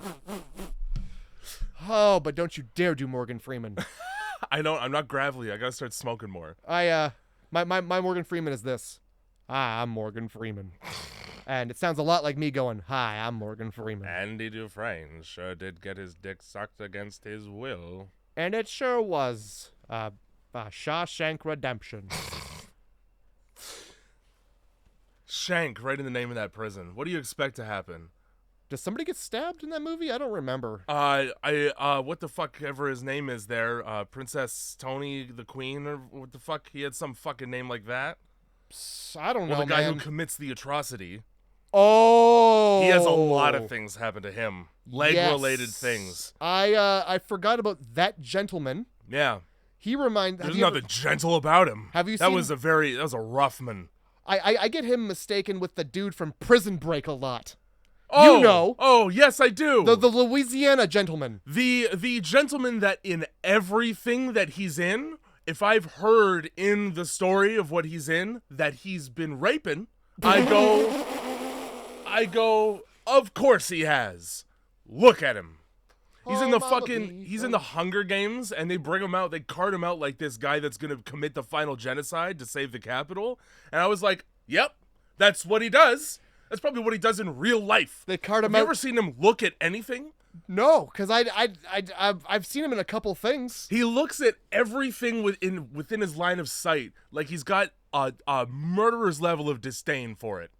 It's true. Yeah. He would probably look at a bowl of ice cream and be like, fuck. I'm going to fuck that thing a lesson. I'm going to fuck that ice cream until it's... Until it's cream. Until it's more cream than ice. I'm going to fuck that thing into soup. It's fucking chocolate chip Charlie in his fucking Monkey D. Luffy hat. That is what he has. I don't like that they gave him an Uncle Remus hat, all right? This is bad. You might like Huck Finn, all right? Yeah. All right? Huck Finn, in a very Huck Finn neighborhood, in a 1950s car. You got Jim and Chocolate Chip Charlie, and they're probably brothers. Thank you for just giving us his first initial there. Oh, I'm trying to be respectful. It's just fucking, that's very proper, just a first initial Jim there. So he attacks Mo for no fucking reason, and Mo ends this fight with a punch in the face. You'll notice a theme. That's my story about that. That's the scene. That's the whole scene. There's nothing more. So we then learn that Mo is perfectly fine working both sides because he is working for the company that stole Charlie's chocolate chips, trying to steal the stuff now. And then, on top of that, we're now going to work with Charlie to get his business back? I don't understand why they decided to work together. They're both like, we're going to take down the stuff. So, here's where the movie becomes a comedy, you see. Oh, okay. It's now a buddy cop comedy. Right. I actually, at some point in here, stopped and was like, is this a fucking comedy? A Rush Hour or a Beverly Hills Cop? This seems like a joke film now. Sure, because it doesn't make a lick of fucking sense. Yeah, so why are you teaming up with this dude that you just met and you don't know any shit? Neither of you know each other at all. No. And you act like you're friends the second that he goes, you're Chocolate Chip Charlie. And he's just like, oh, fucking finally. Thank God. What the fuck did you say to me? Imagine if he wasn't. Fucking, no, I'm not. Oh, we all look alike, huh? Beats the shit of him. Welcome to Virginia, bitch. Get the rope. So, fucking nobody's in town. Let's go to the post office. Yeah. Oh, by the way, Charlie's here because, the stuff, got to his family, and they bought out all the shares, and all of his family... Oh, I didn't realize that they were plagued by the stuff. I thought they were just vindictive assholes to Charlie. No. Okay. So, the stuff bought out his shit, and now he doesn't have his company. His family they're gone, and he's looking for them, and they've all left forwarding address to this town. He's tracing forwarding addresses back until he finds a house with people in it. So let's go to the post office where this forwarding address is. Yeah. And let's meet, I don't even know how you describe this man. All I know is that he cares so much about the mail, he needs to have it in his hand right now. Oh yeah, he's got the whole town's mail right there in the palm of his hand. And he holds onto that shit with an iron grip when they try to grab it. For all of 5 seconds until the guy snatches it away. Yeah. He's like, all right, Georgia. Caught you slipping, motherfucker. Give me that envelope. Georgia. Give me that envelope. I don't even know who it's addressed to. I just want it. Yeah. We're all going to Georgia. And I don't know. They talk for a bit, and then the guy's just like, hold on a minute. His stomach gurgles, and he goes to have diarrhea in a back room, is what happens. I thought he was just leaving. That's what I would very much assume anyway, from the way that he made a face after his stomach made a noise, and he went, I have to go. Yeah, I thought he was just, leaving, because they show him just, slipping through a door, and then they cut, and they show you that door is just, feet away, and they both just watched him, slink through it. Oh, they were right there watching him do that. So that's, we were just going to let him leave mysteriously then. I'll tell you what, okay, well, obviously, all of my favorite parts of this movie have to do with Chocolate Chip Charlie, and they hear a noise from behind the door, and they gotta go investigate that. Oh, yeah, because that man whose stomach just gargled and said he needs a moment, he's definitely not shitting back there. I would obviously assume that he was shitting. Hard, bad. Yeah, this dude, it's a fucking moan. As John Huck would call it, angry business. Ew. So Chocolate Chip Charlie's way of infiltrating a locked door is to do the classic 5 knock and then just punch right through it. and then just karate punch right through it Oh my God, with yes. no problems whatsoever. He's like, I always knock first. Bop, bop, bop, bop, bop. And that's the noise he makes. Just in case you were wondering if they were trying to be covert. No, not Charlie. Nah, nothing covert about Charlie. Charlie's done hiding. Charlie punches first and then asks questions later. Never at all. He just punches. Yeah. Amazing, dude. So that was hilarious. So, yeah, in between this, we get this, oh my God, such a good scene of just stuff coming out of a fake person. Yeah. Just it's a practical, just a dummy. Honestly, They're just it's pumping something stuff in the out of shape it. of a very open mouth, and then they attach a hose to it, and they just blast white goo out. Yeah, because I guess the stuff is trying to escape. When they do this, you never see anybody from below the shoulders. It's always fucking just their head, and like 90% of the movie. It's fucking scary. It's pretty gross. It's like the best part of the film. The only good part of the film is when stuff's coming out of a mouth. Yeah, yeah, because it looks like somebody's regurgitating a bukkake. Yeah, a horse. It's like they were like, I forgot what a bukkake was and did the opposite of what I was supposed to do. Have it back. I apologize. I haven't eaten in a few days. Have all this jizz right back. So like, I don't know. Is the jizz sentient? Is it not? Because it looks like it's trying to escape the way they filmed it in like a small model room, and they just turned the room so that it ran down the floor and out the window. Yeah, that's the thing. So it moves around on its own like the Blob, basically. Yeah, but we don't get any of that. And also it doesn't matter. Yeah, you just kind of have to assume what's happening because the goo goes somewhere, it leaves, and it comes back. So where does it go? Yeah, why does it come back? There's that. There's the fact that sometimes the goo is just trying to kill you, and sometimes it wants to be eaten. Yeah, the goo's motivation is very fly by night.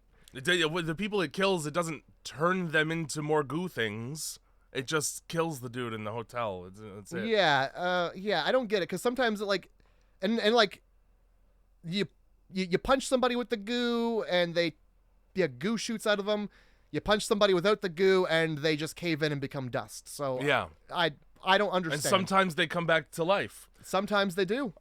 So somehow during this scene of the post office, it has gone from day to night. I want you to know that, because after they're done looking at the center of a flight of stairs, even though the body's on the floor, yes, and then they leave out the window for no reason, yes, it is now nighttime. Yes, because the shot is from the top of the stairs looking down. Yeah, and they're basically looking just below frame. And like the it's so bad. The stairs, they didn't even try. The stairs are out of the shot, but it doesn't matter. But Charlie still puts his hand on the handrail as if they're going up. Yep. But the body wouldn't. The body be was just on the. It wasn't even upstairs. If it was upstairs, you would have to go up there to see it. Yep. They don't even have a scene of them looking at it. And then just in the event that wasn't confusing enough, the cutback to the body itself is like a bird's eye view of his face, as if they're standing over it. And they ain't. Nope. Because if they were, they'd be looking sideways. All right. Pissed? Yep. That's dumb. That's like, oh, dude, that was so fucking noticeable that it hurt my feelings. I didn't understand. It actually That's what I mean. That's it why confused me. You become baffled because the mise en scène failed. I don't know what that means, but it absolutely did. It's French. It means putting into the scene. It means the way you're shooting things, the things you choose to include, framing, setting, all that. Yeah. The only reason I know that they saw the body was because later they go to a diner and he's like, I thought I was hungry and I just keep thinking about that big open mouth and I go, ugh. I saw that gross body that we totally definitely saw. It was one for sure in my eyes. You fucks. So we leave out the window, and I guess four dudes with pitchforks just see a black guy in Virginia and go, it's time. Wow, we've been practicing for this. Oh, good thing I keep my pitchfork with me at all times. Yeah, so they're walking, and Chocolate Chip Charlie's like, he senses it. He senses the racism is hot on their trail. He does. Like, we're not alone. We're not alone. And then he goes, what is he? He says something like, the only other thing I'm good at aside from fighting is running. Yeah, and then, oh my God, this. Yeah. Is this a comedy movie? Because and then Mo goes, point in a direction. Yep. Pick one, asshole. Secondly, you have not turned around to look and see what you're running from. Thirdly, they're talking about running from a threat like they're discussing a banana bread recipe. Yeah. They No don't care. urgency. They don't give a fuck at all. It's Magnum PI. When he's in trouble and he just, oh, well, shuckity diddles. And that's about as serious as he gets.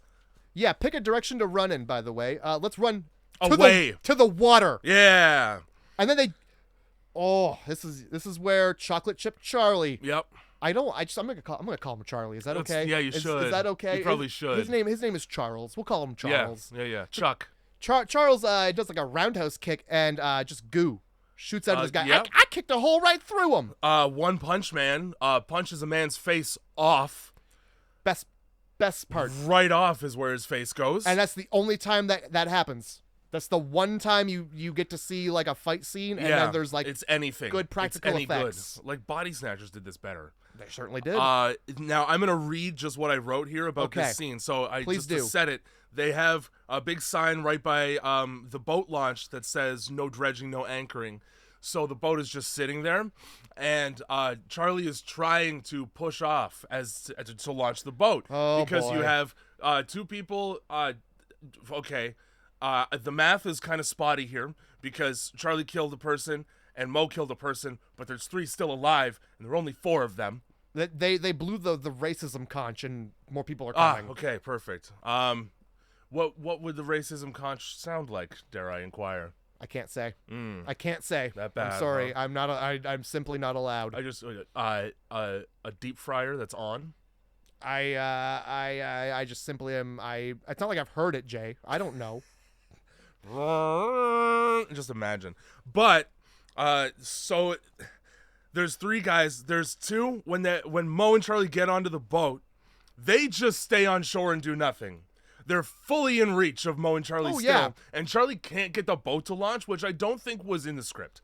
I think he's just having a very hard time with that. Yeah, and they can only shoot this one time, too. So the 3rd guy, who is dressed like a lumberjack, gets into the water and pretends to chase them, but he actually just pushes the boat out into the water. Yeah. He doesn't get on the boat. He doesn't grab after them. He grabs onto the back of the boat and pushes it out to sea. I thought for sure he was going to hop in and be like, wow, that was crazy, huh, guys? I'm not a stuffer. It's so fucking weird how we could just get right onto this boat where you are and get you. Don't you dare escape this way, the way I'm pushing you. Holy fuck, that was so good. Yeah. Oh. And then my next note right after that is, why is Mo telling every woman he meets that they're pretty, calling? What? That's because they're at the fucking diner, and once again, so that was his introduction to fucking Nicole too, and that's what wetted her pants right up. Oh, you're very pretty. That's all it takes in 1985 to get laid. You're very pretty, and I own oil. I have a limousine. Well, I've got a gape. So we get to the diner scene. This lovely diner scene that was just so good for the movie to have. 1985. Back when you could give an FBI agent's name to someone and nothing else, and they'll just meet that person no problem. Oh yeah, let me just go do that. Here, here's another thing about Mo that we might not have touched on so far is that he has been fired from the Federal Bureau of Investigation and is a pariah amongst them. You know why we haven't touched on it? Why? Because they haven't. It gets mentioned twice, and Very it matters, briefly. and it matters not. No, because it's almost like, is that even true? Yep. So he writes some name down on a piece of paper and gives it to Charlie and goes, "This is where we part ways. Follow the name." Yeah. This person, you got to talk to them, impossibly, because I've given you no information except for a name, and it's Frank Herbert. There's like 100,000 of those in 1985 in the United States. Didn't one write Dune? Alexandra Jodorowsky? Oh, I think that was the guy who tried to make the movie. Anyway, so that's just how that ends. Yeah, we get a scene where he's just like, yeah, I don't have any credibility with the FBI because I was fired. So if you mention my name, you'll get a good seat in jail, probably. Yeah. My credibility is nothing, but if you tell Frank Herbert that Dune was good and you know me, you'll get something. He'll shake your hand, and you just gotta tell him that cum is drowning people. People are drowning people from the inside. We're drowning in cum down here in Virginia. It's very white down here in Virginia, not for the reason you think. it's kind of fucked up. Charlie's like, hey, you got any chocolate chip cookies? Oh yeah, at the diner too. As if A, they were gonna be like, well, you're chocolate chip Charlie. Fuck. Or B, like, can he, like, is that what he eats? He just goes places? It must be, yeah, Let me try your cookie. Not as good as mine. I'm chocolate chip Charlie, by the way. Whoever wrote this movie was really upset about Famous Amos. And my name's Chocolate Chip Charlie, and I own 6 locations across America. So obviously you've heard of me. Across one part of America where I live. You've definitely heard of these 6 locations in, what, 50 states. So instead of, okay, so here's my confusion, right? Yeah. Mo came to Virginia in a car. Sure did. And then he went with Charlie in a car. Sure did. So he then, when he gets to the diner and they split up, hitches a ride with a stranger? Well, Instead of saying, hey, Charlie, can you drive me the fuck back to my car? I don't want to say racism, but I feel like he might rather be in the truck with the trucker. And Because they have more things in common. yeah, more perversions. All truckers are perverts. That's why they are on the road all the time. What are you running from? So, like, he just ditched his car at the gas station. So. Look, Jay. Get your fingers out of those plot holes. Oh, shit. Well, I like That's to how you finger get holes. bit. What I don't understand is why in this diner he's like, "Hey, you got any of the stuff?" Yeah, and then he looks around and is like, anybody gonna look at me? As if it's fucking cocaine. Yeah. And she's like, "Well, there's none. There's no We stuff. can't get it. It's on order. But wait until the end of this scene because I'm gonna go walk to a room where it's there." Well, they're hoarding it. That's the whole. They're lying. Give What I like give is him that some stuff. what I like is that when he asks for the stuff, he asks for it and then expects people to catch them being like, but the way he says it, they do that anyway because he screamed in the diner. Screamed and made eye contact with at least 5 patrons. Hey, you want me to be uncomfortable? Congratulations. It's not stuff related. But if the stuff wants to be eaten, Yeah. would they You'd think they'd be like, yeah, we got shitloads. Have some, please, right now. come to the stuff room. Yeah. Get stuffed. Get fucking stuffed in the back Like, here. Does it want to be eaten or are people hoarding? Like, what does it want? What does this fucking jizzy fluid fucking want? And just to be loved. Well, then Just get wants in my love. body, Just wants jizz. love. Get right in my body, you fucking pile of jizz. So the only person that gives him a look that's worth caring about for him is like the owner of the restaurant. And then it doesn't matter that he did that because you don't see him again. Nope. Because the diner chick goes back to the stuff room. Yep. And then it's daytime and he's walking in the street where the diner chick is now running a fucking hot dog stand on the side of the road where she's selling it. And then the shittiest near miss ever when another guy is like a delivery transit van for the stuff tries to run him over at fucking noon and just speeds away. Yeah. And so, like, why wouldn't you choose, like, an unmarked vehicle to commit an assassination? Why wouldn't you just shoot him with a gun? Why wouldn't you just... First of all, why... Because, like, all right, if you don't put it together, like, yeah, they're trying to run him over, it just looks like they're, like, trying to drive by him very fast. Yeah, and be like, hey, watch it. Don't forget about the stuff, asshole. Hey, fucker. We're everywhere. We're everywhere. But, like, why wouldn't they just stop the van and pull him in? Great question. That's what I thought was going to happen. It's the 80s. I thought he was going to get stuff napped. That's like the number one thing that happens. It did happen a lot. All of the time. That's why white vans are a problem. That's yeah. why nobody owns one. Yeah. I mean, I'm driving one as we speak. Yeah. And that's why you're over there and not over here with me. Oh, shit. So, yeah, that happens for no reason, Jay. Yeah. I don't believe anything comes of it. Nope. I don't believe they tried to kill him ever again. Nope. I don't know why But they also now know, or like he knows now that they're actively trying to kill him. Yes, because it was definitely like it wasn't scary before when the stuff was just glopping around. Yeah. No, I don't. It doesn't. There's no reason.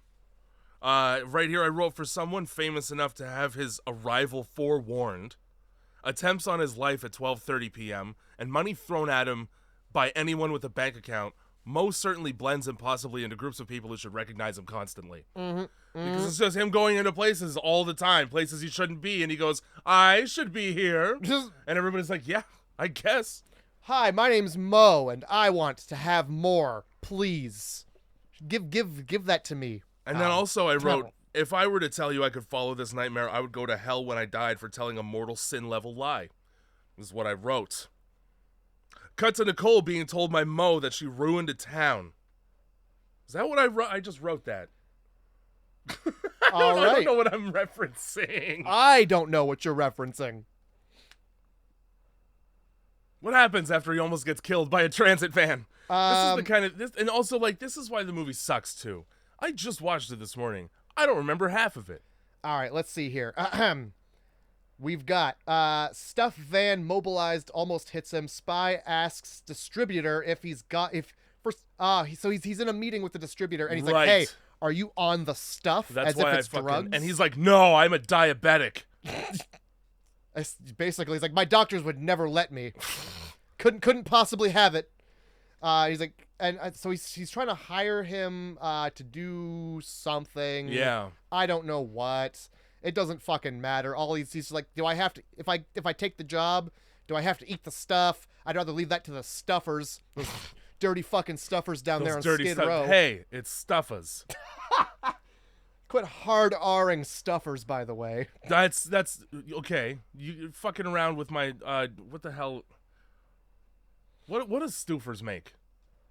They make like pot pies. They make, there's like Hot Pockets, but not Hot Pockets. Yeah. Don't fucking talk shit about my Hot Pockets. So after that, what seems like worthless scene. Yeah. We're talking to the. He just takes some money from another person. Yeah. So this guy's distributing the stuff, and he's like, "I'd like you to work for us."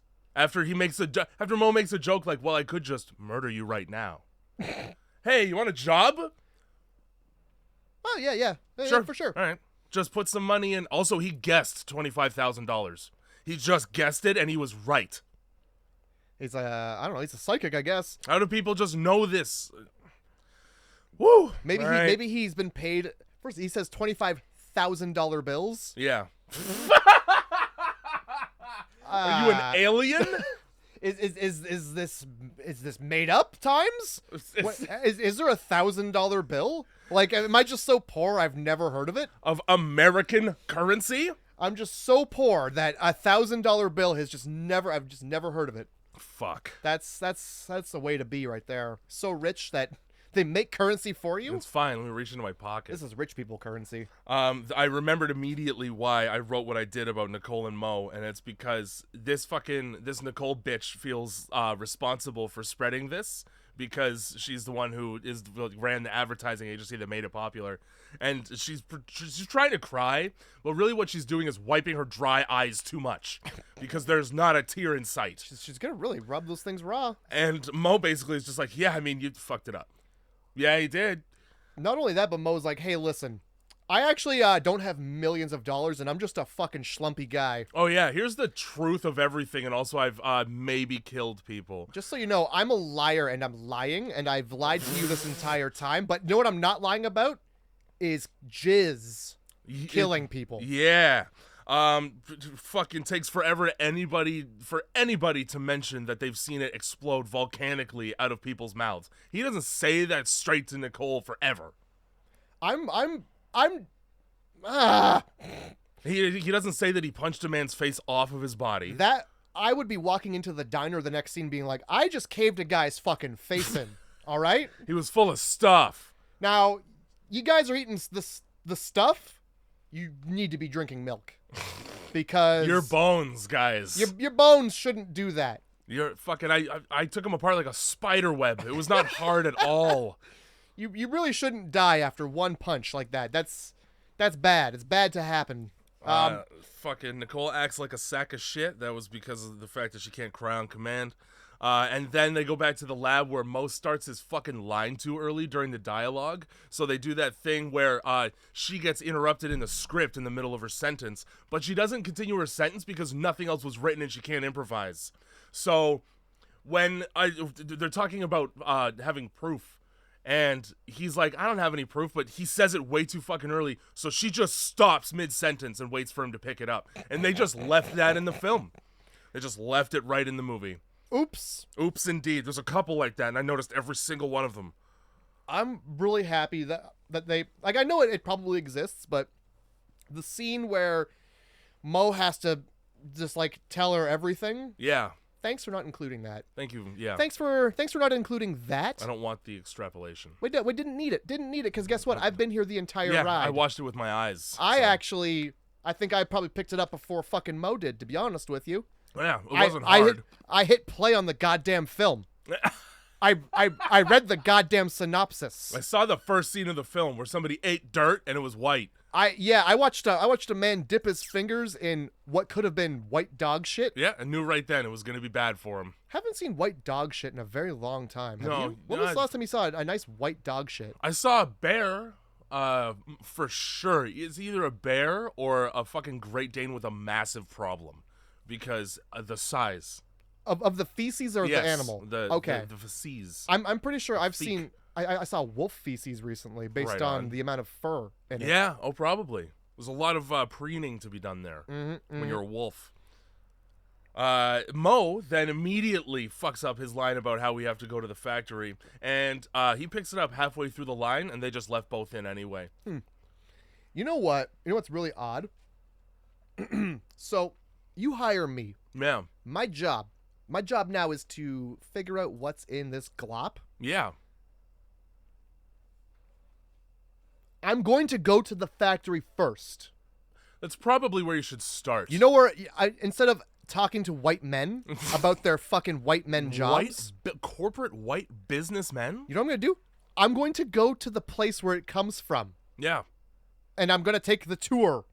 And then I'm going to dip my fingy in it, and I'm going to take that back to the lab. Yeah, I'm going to slop off in the middle of the tour and go through a couple doors I'm not supposed to. Lord knows nobody will stop me. Yeah, but nah, this movie is just like, well, first of all, we got to talk to several white businessmen before we can do anything about this. Absolutely. They're the ones that made this movie possible.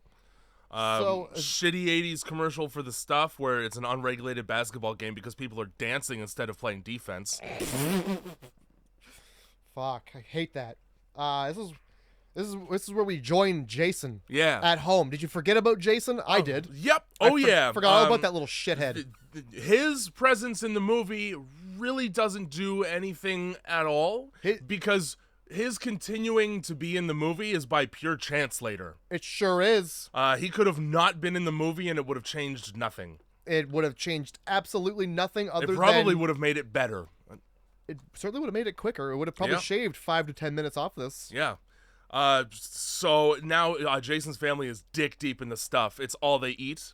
They've gone so far as to throw out all of their other food into a small trash can, which leads me to believe that they didn't have much of it to begin with. Why does Jason at this point in the film look sunken like he's been on heroin since birth? It's because they threw out all the fucking food. He's seen some shit in his life so far. His family's just eating sugar marshmallow glop. And then the fucking mom goes, "We're dieting. I've lost 5 pounds." Yeah, because your body's eating you. Because not because of the stuff, because you're starving. The body has now begun to consume itself because all you put in it is sugar and the earth mantle. We never figure out what it is. Inner core. I'm assuming it's like runoff from the nearby cemetery. Okay. The cemetery that's uphill. Okay. Whenever it rains, the stuff comes out. Jason, because he's seen it move around independently, obviously is like, I would rather not put that in my body, please. To which his family is, well, they're not having it. They go, well, then you're grounded forever. No, he's already grounded because the fucking rampage. Right, because of the rampage. And he's bouncing a ball like an asshole. The loudest ball on the most hollow part of the floor. Rude. Yeah. But he's trying to prove a point. I'm still up here. Don't forget about me, you stuffers. Yeah, so they give him a bucket of this fucking stuff, and they go, don't leave your room until you've eaten all of this. You better put all that stuff right in your mouth. Fucking... His older brother, at this point, looks at him and says, you get everything you want. Yeah, That's weird, because what Jason wants most of all is to not fucking eat this. yeah.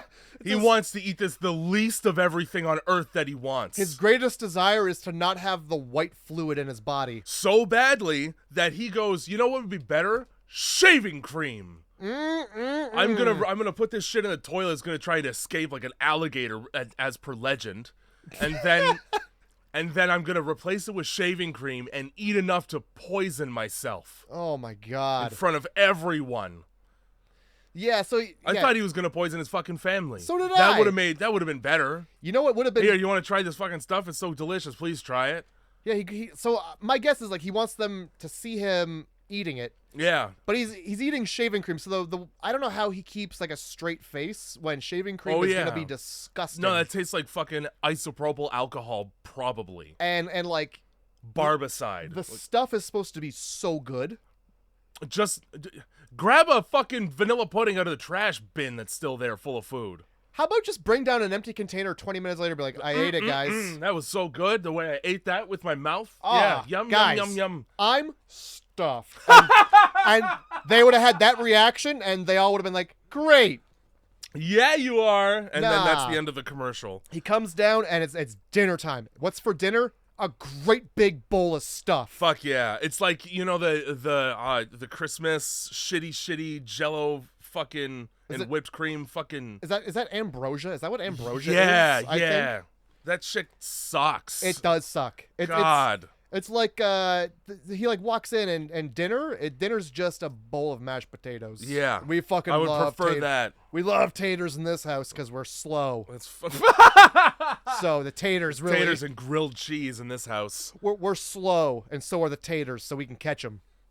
So he fucking this retard of a kid.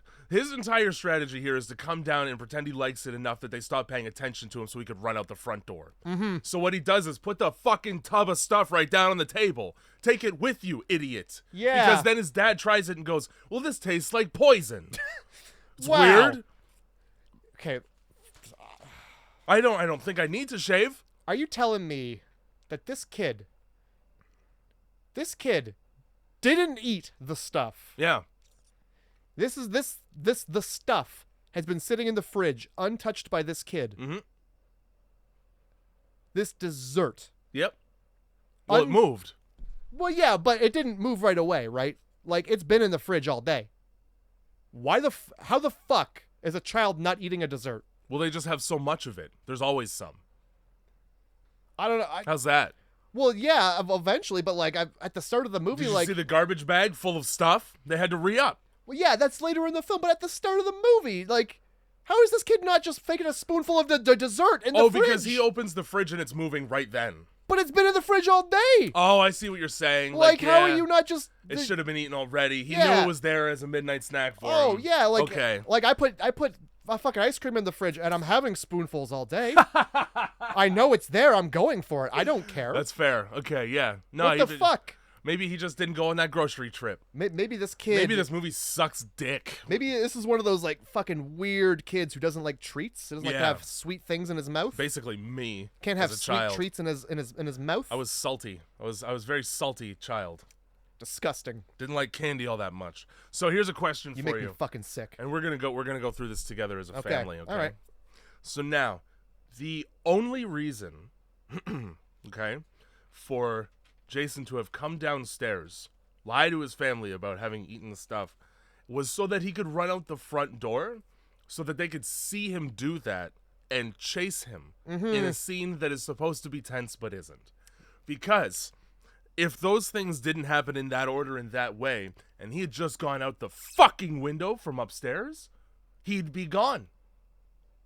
He would be gone. He'd be just gone. It'd be just there, and they would just be eating their jizzy glop. That's right. And, And they probably wouldn't have paid fucking lick of attention to him for days and days. Oh my You god. could have covered so much more ground this way, instead of being captured by your brother. Yeah, we told him not to come down until he ate it. He's clearly just not eating it. Let's never look though. So, Mo, out of nowhere, suddenly also has his car back and pulls up to Jason's house and goes, "Hop in, child." What he doesn't say is, we now will be legally kidnapping you Yeah, by putting you on a plane out of state. out of context, this is an abduction. This is bad. Family is chasing the car. Yep. Like this, if you looked out the front window, like, oh, the boy is getting abducted. We Yeah. should call somebody. The police, maybe. Yeah. Holy shit. But nobody thinks of that. Just get in the car. I've seen. And like he's like, I'm not getting in a car with a stranger. And then Mo's like, I've seen it move. Oh yeah, all right then. Are you For talking sure. about the stuff? You better not be talking about the groin of your pants, sir. Let me in the back seat. Let me in the back seat where you can't reach. Yeah, I'll be safe back there. It's a fucking 80s car. It's super big. And they're fucking driving it. Like, to be quite honest, it takes very, very short amount of time for Jason to trust an adult stranger. Oh yeah. In 1985, where you're just getting scooped up, like you step foot outside of the resort, aka the playground, for 5 seconds, and you're never seen again. Oh yeah. Some guy just grabs you by your foot and just holds you upside down and fucking takes you like you're Into a tent somewhere else that's close, but not that close. Yeah, and it's like a pre-set up tent. They knew what they were doing. So they throw him on a fucking flight, and they fly to a different place. And then when they land, he's asleep. Yep. So Mo just goes, "All right, pilot, watch a child. I'm leaving." Yep. Hey, if we're not back in 3 hours, take him somewhere else. How the fuck did this pilot? This pilot is the most corrupt person on Earth. It's like, you guys, your hair's not even the same color. Hey, pilot, we just trafficked this child. And Would now, you like to be accomplice to that? yeah, and if we don't come back, traffic this child further to somewhere More. else. Yeah, and then await further instructions. Said everyone holding anyone for ransom ever. Oh yeah, and boy, oh boy, those instructions never fucking come. They sure don't. He doesn't even think about sending the instructions. Where would he send the instructions to? Just the airport? Just Yep. the Oh yeah. Oh, here, let me address these instructions to the Savannah airport. They'll get where they're going. I can only imagine that this fucking private jet, that's his pilot that he pays personally, and his name is Carstairs. Like a butler. Fucking car stairs. 2 other modes of transportation from one place to another. Yeah, so yeah, just oh my god. Everybody seems to just be okay with crimes, and it's like, it's very baffling to me. So they go to the factory, and the only thing I really wrote about inside of that factory, before the stuff hits the fan, is one guy comes up to him because he's got a single lens reflex camera and goes, "You shouldn't be taking pictures." So this fucking dick, this asshole, puts the camera right in his face and goes, "Click. Smile." I would too. What a dickhead, dude. That's the most disrespectful shit. Also, why are they just allowed into the stuff factory? Because Nicole is capable and being like, she's capable of convincing an entire factory of people, "I'll make a commercial." Yeah, that's exactly And maybe it. you'll be in it. You small town folk would love to be famous for 5 seconds on public access, huh? Yeah, people want to really know where this white goo is coming from. They want to be assured that it's not coming out of a penis. So we'd like to really just show you where it's coming from. It's got the same color, consistency, and fucking viscosity as what comes out of a penis. So we'd really like to nip that misinterpretation in the bud. A lot of people out there are saying that the stuff comes out of a penis, and well, that's simply not true. Can we not get keep the funnels that look like dicks coming out of the shot, putting the stuff into the tubs, Yeah, we really don't want that. The imagery of a pneumatic tube firing out a wad of the stuff in this into shot. a container, into what looks like a fucking testing container. A lot of air in these tubes, the way it's just fucking sputtering. I like that the false advertising already, because the stuff container is like the colors of Neapolitan ice cream and then blueberry, and then all you get's vanilla. Yep. What a fucking ripoff. I Oh, see chocolate yeah. and strawberry on the container. I'm like, sick, multiple. Oh, yeah, that's going to be flavors. Just vanilla. The worst one of those 3? Well, I mean, I wouldn't say the worst, I but would. It's at least the least flavorful. It's fucking strawberry and chocolate are way better. Vanilla's the one that lasts the longest all the time. Huh, I do vanilla first. I don't know. Really? And Just getting the worst out of the way quick? You know what's It's like ripping a Band-Aid off. You know, it's funny, like, as a child, I didn't know it was vanilla. I just thought it was plain. Just plain ice You cream. just thought that was ice cream flavor. All ice cream is plain. So yeah, if we could just get these jizzy tubes out of the way. if people would just take our fucking word that the stuff isn't coming out of a penis, we wouldn't be here. This would be so much easier if you just trust me. During this scene, when she's trying to convince the guy to shoot the advertisement there, she's talking about how he might be in it and whatnot and what her purpose is there. And she had to pause her line because the camera wasn't in place yet. It was still behind a machine. So she starts talking about how she wants to shoot a commercial inside. Mm-hmm. With the real employees. And in between that pause, the camera has to move up and over top of the machine to get them both in it. How about a retake? Just one. Just one the whole movie. You started too early. Okay, that is A-okay because we have so much film. And budget. This is a whole movie. We have reels of film. It's not we could even go back over it too if we need to.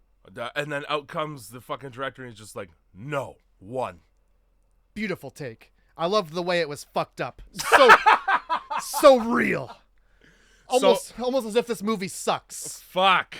So while this is happening, Jason, as it turns out, the pilot's been eating the stuff because the stuff comes right out of the cockpit at him. Well, and then he gets off the plane and just runs into the jungle. So the pilot hasn't been eating it. What you might have missed was a shot of the man from the post office just fucking poking his head through the window. Right, I forgot that the man from the post office is a shot of him waking up from his coma nap. So this man from the post office. And I guess he follows them impossibly everywhere they go for the rest of the movie. Mm-hmm. Cool. So I'm wondering if this man is the man from the post office. Is he like the embodiment of the stuff? Because like the stuff comes out of him and goes back into him, and like he brought the stuff to the airplane, I'm guessing, and just kind of was like, go in there, stuff, and get the boy. All I'm saying is, how do you know where the airplane went? Hey. Oh boy. Oh, lots of questions here. Lots of questions. So I like also that Jason, when he runs into the woods, he comes across the quarry where the stuff trucks just park, and Mo and Nicole had to drive for a while to get to the factory that they're at. I don't know what to tell you, Jay. Little boy's got some speedy legs. It's the Roadrunner.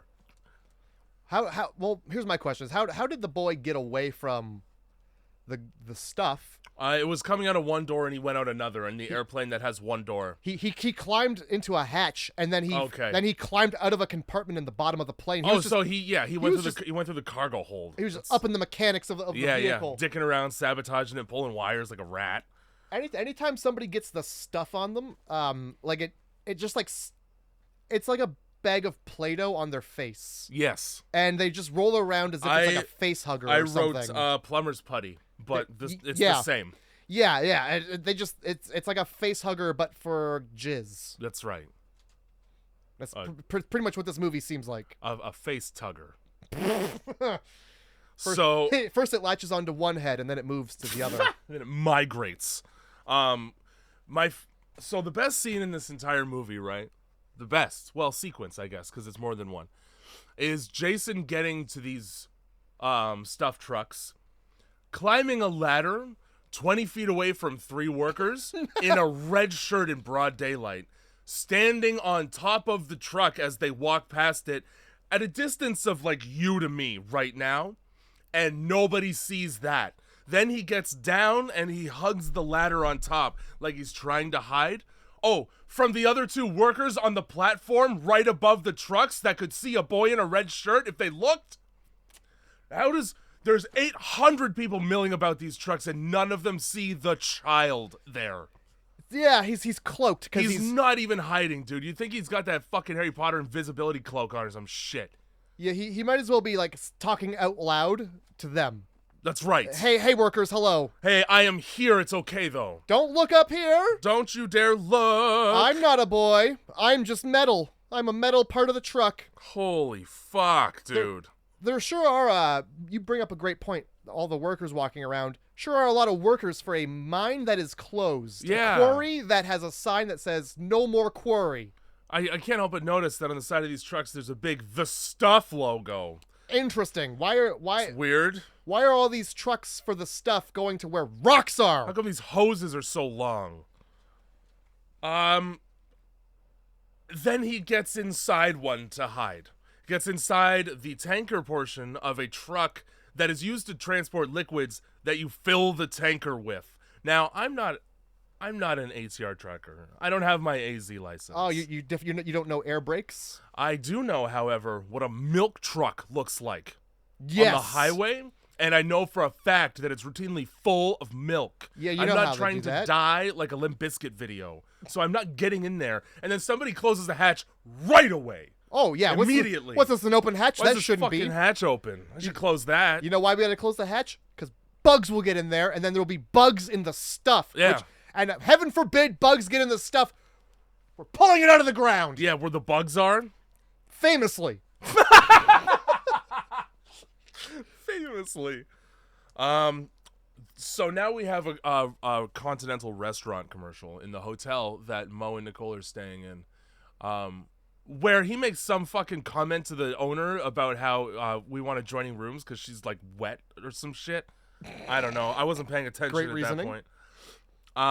But I wanted to read part of the continental restaurant ad on All right. Hotel TV for you. Oh, please do.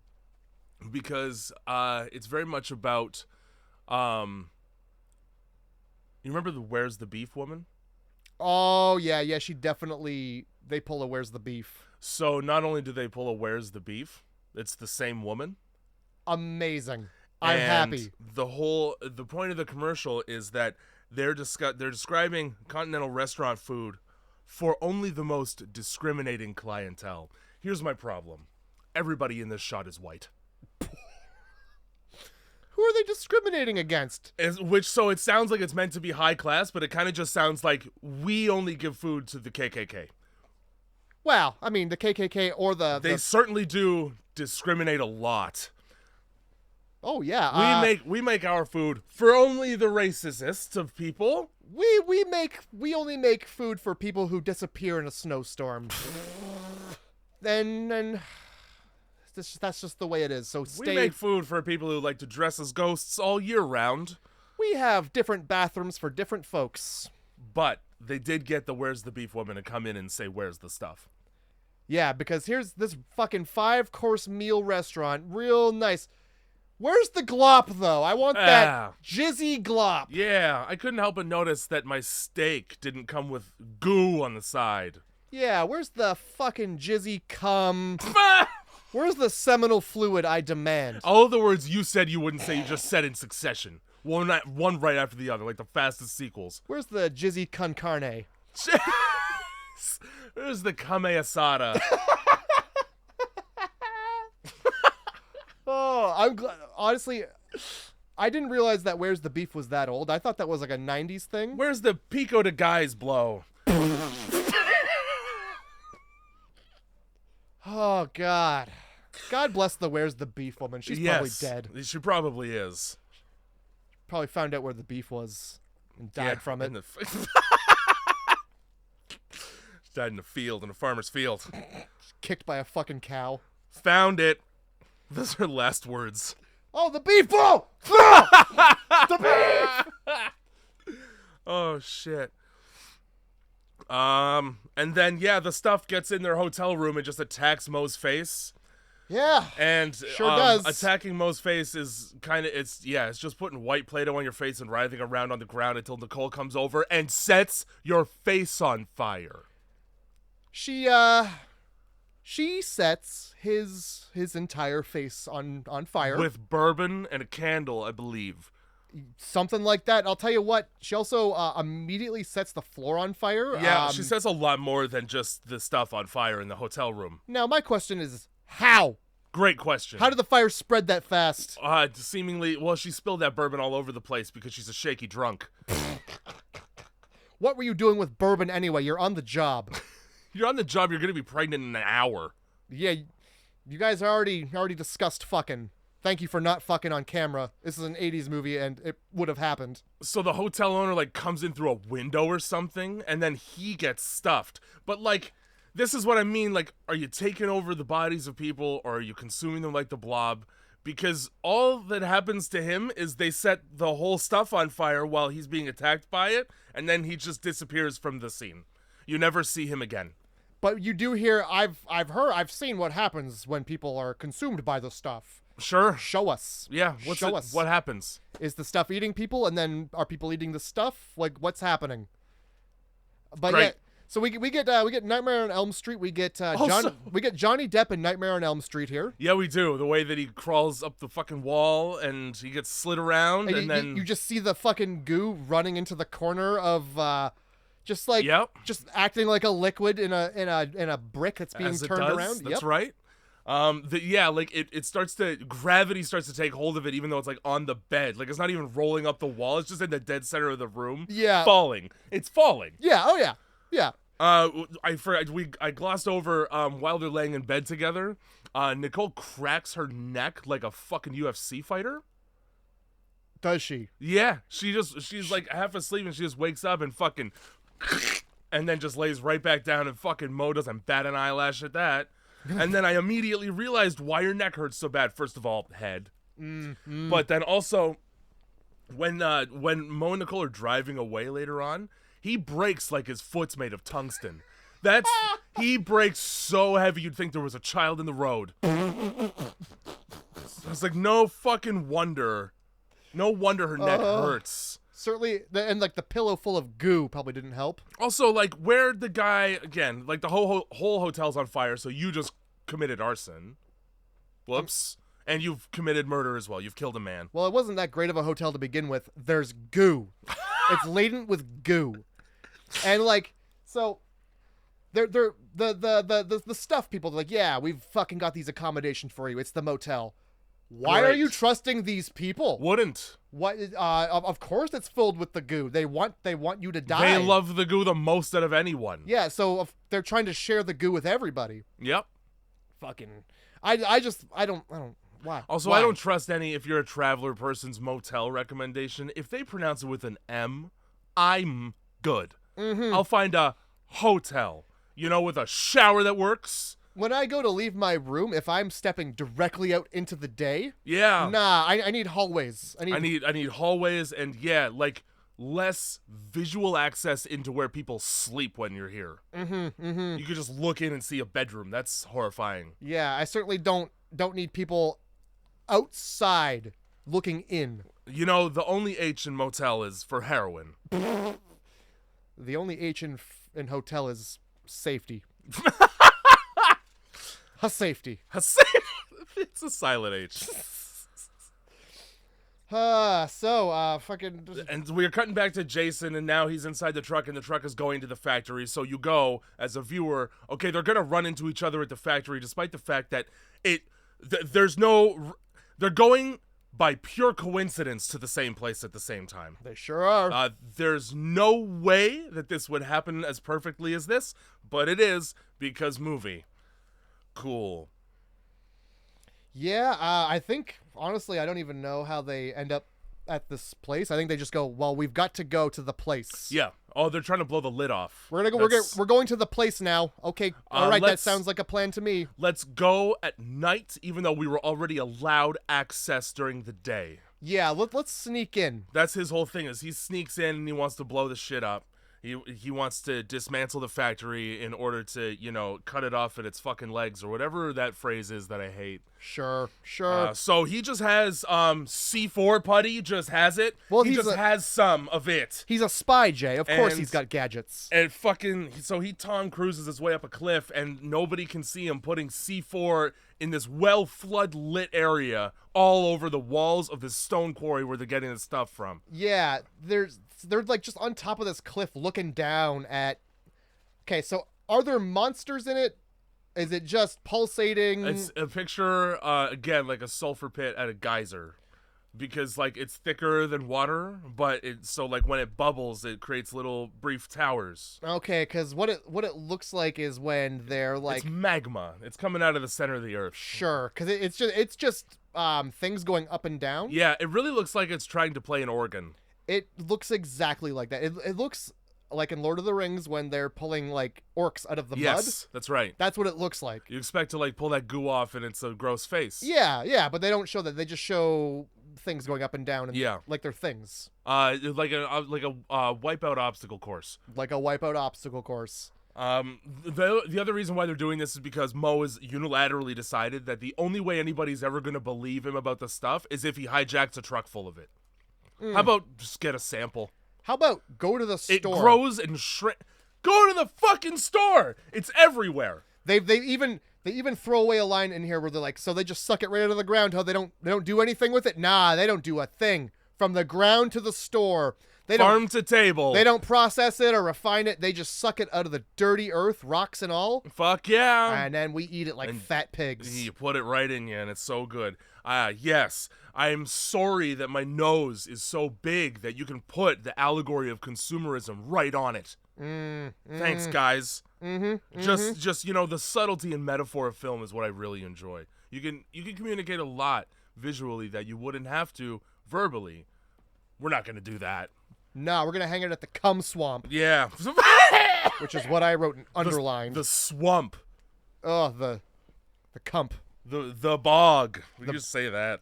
The bog of fluid. The jeet bog. Ugh. The jizzery. I'm in jizzery right now. Yeah, you're fucking jizzerable right over there. Oh fuck. So Mo to steal this truck kills the head of the factory and puts his suit on. Now all of these people are in yellow overalls. He brought his own suit. Oh, he brought his own suit. Right. Because she's like, I can't believe. So you didn't save my handbag. Yeah. But we brought the suit. Bitch, get your own fucking handbag. You have two shoulders. We both have bags to get. Yeah, mine's more important for this. The room's only on fire because you did this. Also, yeah, you're the one who set the fucking room on fire. Actually, he did. Why?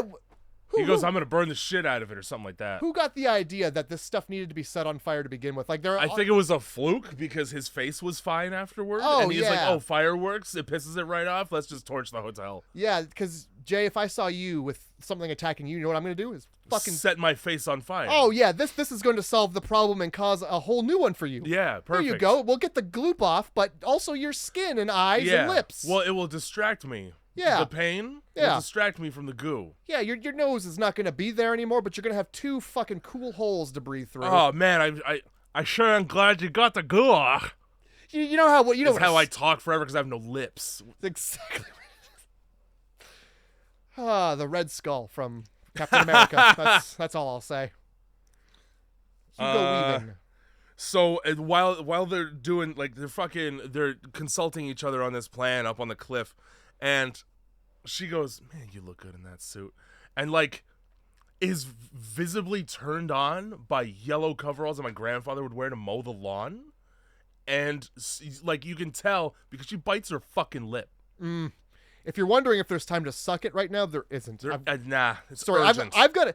Can you fucking stifle your cunt for one moment? Can't you fucking see that there's bad things happening right here? Stifle. Plug that. Right? Wait. Snap that jizz trap up real quick, because we've got a boy to save. They don't even get to know that yet. If you could just hold it closed for a minute. Yeah. I have, what are they? The bread ties. I got some of those. Pinch it shut. Clothespins is what I was thinking of. There you go.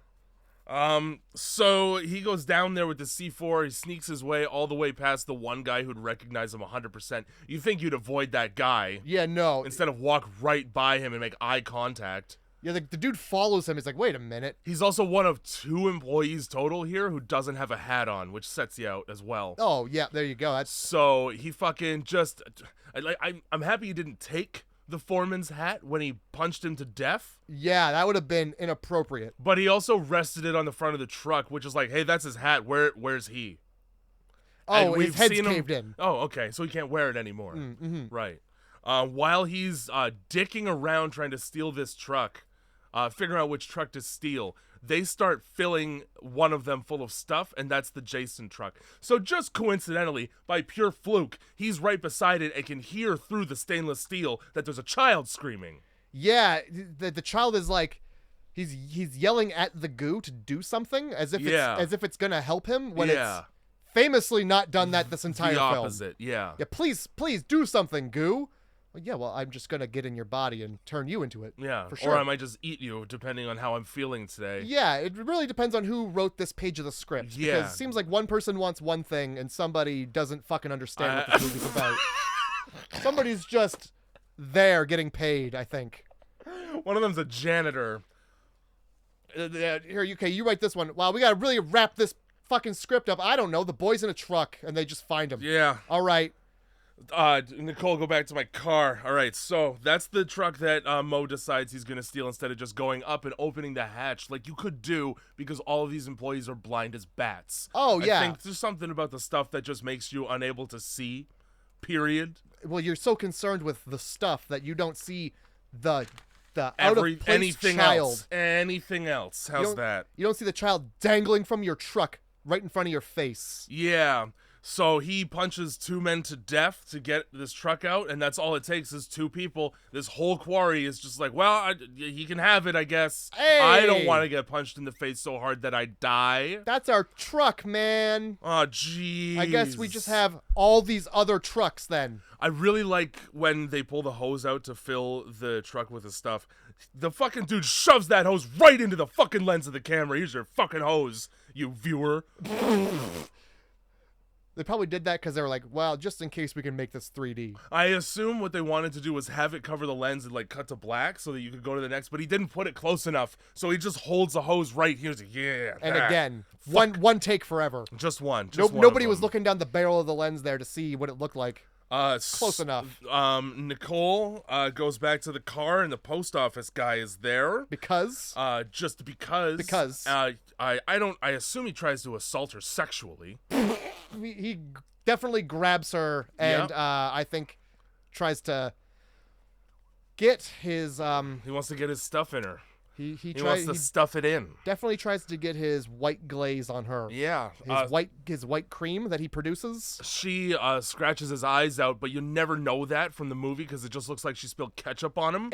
She definitely touches his face and then he bleeds afterwards. Some blood. And then he just explodes, guys. He just explodes. Yep. Because movie. We get Moore. Yep. They're in the right place at the right time. Perfect. Good thing. Shoves him into traffic. Sure is a Moore good drives thing. over him. Yeah. For some reason, like he runs over. Oh, he does get his legs driven over, even though the angle doesn't quite line up at all. The angle doesn't quite line up, and also his head explodes for zero reason, unless they. He's a tube of toothpaste. Unless they're must be trying to imply he's a tube of toothpaste. But dumb.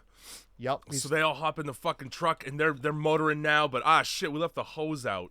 Oh boy. And there's a cop. Ah, boy. And then Mo goes, well, it's a small town and they owned the last small town, so they probably own the cops here. Hang on a sec, let me pull over. Yeah. Oh man, we can't stop in this small town because it's too close to the last small town, and well, this is just information that nobody needs. Yeah. This doesn't do anything for the film. It doesn't matter because I'm still pulling over for the corrupt police officer. I'm sorry? And then Nicole gets out with her hands up. You'll notice those fingernails are clean as the day is long. Good. That's the way I like it. Cleanest, even though she just scratched the shit out of a person 5 minutes ago. Yes. All right, fair enough. They should be bloody. 100%. So they're like, hey, yeah, there's cum all over the road. Yeah. Do you want to eat some of that with us, Mr. Cop? And the police officer goes, give me one quick second. Here's a gun in your face. So if he was trying to be subtle, oh no. Yeah, get out of the vehicle or I will absolutely shoot. Yeah, I will, and I won't hesitate. I won't Andrew Tate. So they spread Eagle Mo like a black person who's being unlawfully detained against the side of the truck. And then Nicole and Jason go, okay, in order to convince this cop and provide a distraction, we're going to go over here and pretend to eat the stuff by eating it! By putting it in my mouth and chewing and probably swallowing the stuff. You must have missed the line where she whispers as loud beside the cop at a decibel that would deafen anybody.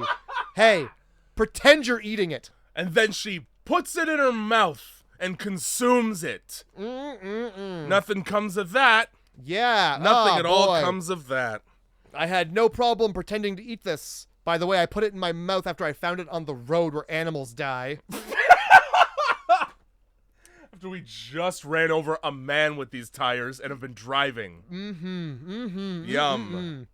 So then, yeah, the cop gets dispatched by One Punch Man Mo over here, One Punch Mo. And then we just go to a castle in a field where there's a Vietnam War colonel that Mo doesn't know who he is, but he's a friend of mine, like a Freaky Stories. Yep. Sick. Oh, so, yeah. I don't know why you're surprised when you get ambushed by 500 fucking platoon members who all have PTSD. Now, what may I ask is the army doing? Oh, I can only assume that given this guy's blatant racism, that they've just defected and are living there in case it happens again. I'll accept that as an answer. That's all I got. They Yep. don't explain it. Yep. They don't explain how this guy sucks at acting, even though he's in movies and does a good job sometimes.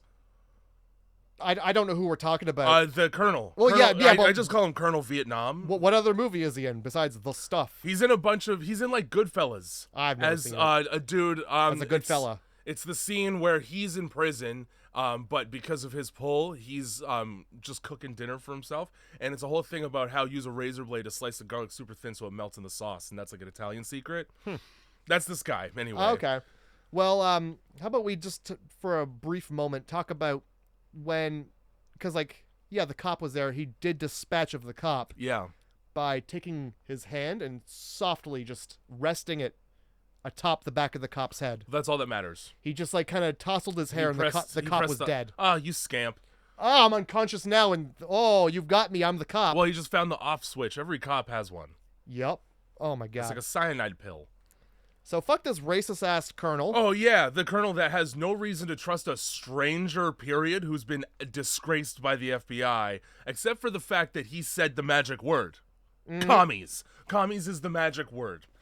30 seconds of conversation, of commie-versation. And this guy's like, yep, I'll do anything you say, because you hate Asians as much as I do. Is that what commies are? Well, yeah, it's Vietnam. He's talking about Charlie, all movie. Oh, no. I always thought commies were Russians. Mo just puts this guy into a PTSD flashback by mentioning commies. He's definitely using it to his advantage. And creates Bane from the George Clooney Batman. You may as well have hit the Venom switch on the back of him, because he just stands there on the precipice and goes, I'm gonna put my arm around a boy for no reason. oh, his relationship with both of these other two characters that Mo brought. Yeah, I don't like how He comes right down from the parapet and goes, kiss me on the face, you're woman. I'm gonna fuck this woman right here. And he's like, hey, I think you're actually encroaching on my woman. First of all, she's her own woman. She sure is. She just met you, Mo. That's right. Just met you, and you lied to her. But sure wanted to fuck you in the yellow suit, so that's got to be something. Yeah. Oh, and so he's like, yeah, your woman. You'll be dead by the end of this. So That is. So she'll fuck me. that is- That's just the way it goes. I want everybody listening at home to know that we're not exaggerating that. He comes down and says, yes, I'll help you guys. And then says, you'll repay me in an appropriate way. That word for word. And then Mo tries to go, hey, it's not really appropriate, also my girlfriend. And then he says, don't worry, you'll be dead, in a way that sounds like, don't worry, I'm going to kill you so that I can rape your girlfriend. Yeah, that's The stuff. that is the stuff. Holy shit. Super unhinged cuts during this point because nothing matches up with the thing before. So right now they're gonna storm the factory, right? So they get to the factory, and the first thing that happens is fucking Colonel Vietnam's got a fucking hair trigger and kills a guy. And then he's far away, and the guy falls on the ground and dies, and then he's closer somehow, standing right over top of him in order to deliver his line.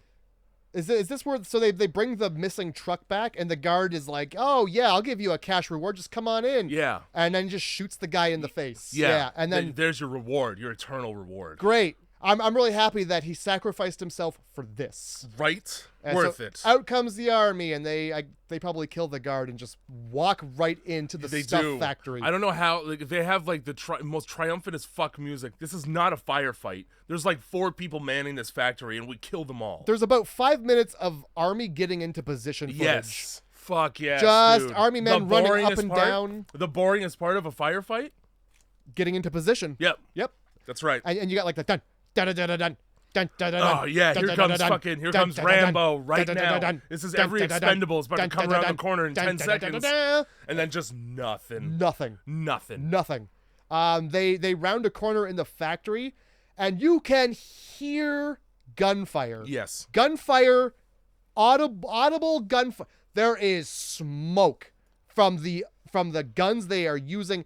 These must be black powder, muzzle-loading, musket guns with the amount of smoke in the room. That explains why there wasn't so much actually like gun battle happening as all the reloading that needed to be done. Exactly. So they come around the corner after they hear all this gunfire. Actually, sorry, they didn't hear a fucking lick of it. Nope. They don't even wonder why there's a fucking smoke in the room. And they come around the corner and just everybody's dead. Everybody, yeah. They're all fucking dead. Yep. That's that. They're all... And so fucking Colonel Vietnam goes right into hell in his head and goes, these yellow bastards killed themselves. Yep, must have been suicide. Had to have been. Certainly wasn't the gunfire. Certainly wasn't my racism. Yeah. Coming out to say hi. My explosive racism. Holy fuck. Nicole and Jason get split up from the group and they get chased by the stuff. All I wrote about it was this stuff chase scene sucks my dick. Because they have to not run in order to still be within proximity of being got by the goo. Yeah, you mean the slow flow of the goo. That you can walk away from at a brisk pace. Close a door. It takes forever for it to get through a door. Just close a door. So now we're going to hide in a series of containers so that it has to like undulate up and down, and that'll slow it down. Yeah. And then we have to get to this door. They jump from the container to the door as if the stuff is there. It's not. It's not even halfway through the room they're in. I hate it so much. You fucking dickheads. 1, 2, 3. All right, now step down off this and just walk through the door. All right. Not too fast. Holy shit, dude. Oh, fuck, that was dumb of the movie. Yeah, what do they do to make the goo come out? I don't remember. I think it's just in the factory and it's pissed. Oh, okay. Because it starts exploding out of the tanks outside. Yeah, they're like, don't get it on you, and then the next shot is it exploding through a wall and getting all over everybody. Getting on everyone. Yup. Sick. I don't give a shit about this guy's sob story to the general public about his image. Oh, because they get into the fucking cars, they're escaping. Oh, everybody. But wait, before that, the colonel. Yeah. This fucking war colonel. This shitty colonel. Looks at the fucking mess and he goes, all right, this very dangerous stuff, we're just going to leave it how it is.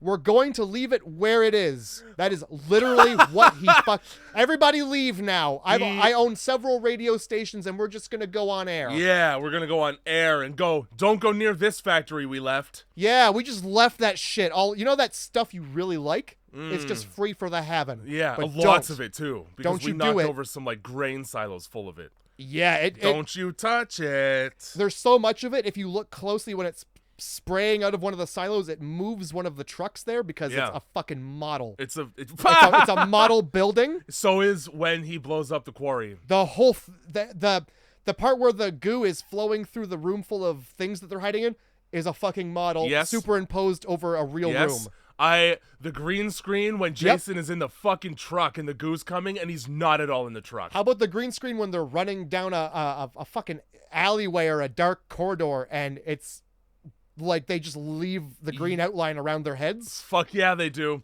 I like that everybody looks like they've been electrified in Videodrome. Yeah. When they're in a green screen. Yeah, like that fucking that orange electricity that just goes around you. The static aura, Yeah. I like that too. Fucking great. I want to align everybody's chakras. So they get into the fucking car and he's like, well, you're, I know how I just almost sexually assaulted you, but I got stopped, unfortunately. I heard you're in advertising.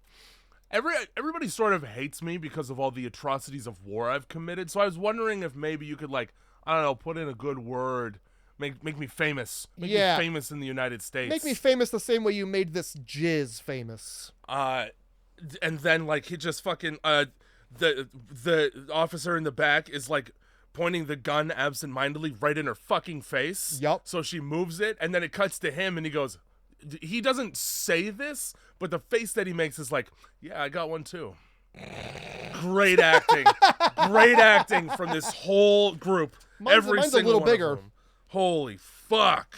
Fucking. So we take an airplane or some shit. Somehow there's a bunch of taxis just there to be rode in, and it's the army too. It's not like they had army trucks waiting. They had taxis. And they show up to the airport, and everybody runs as if they're being invaded by a foreign country, and not just the National Guard showing up sometimes.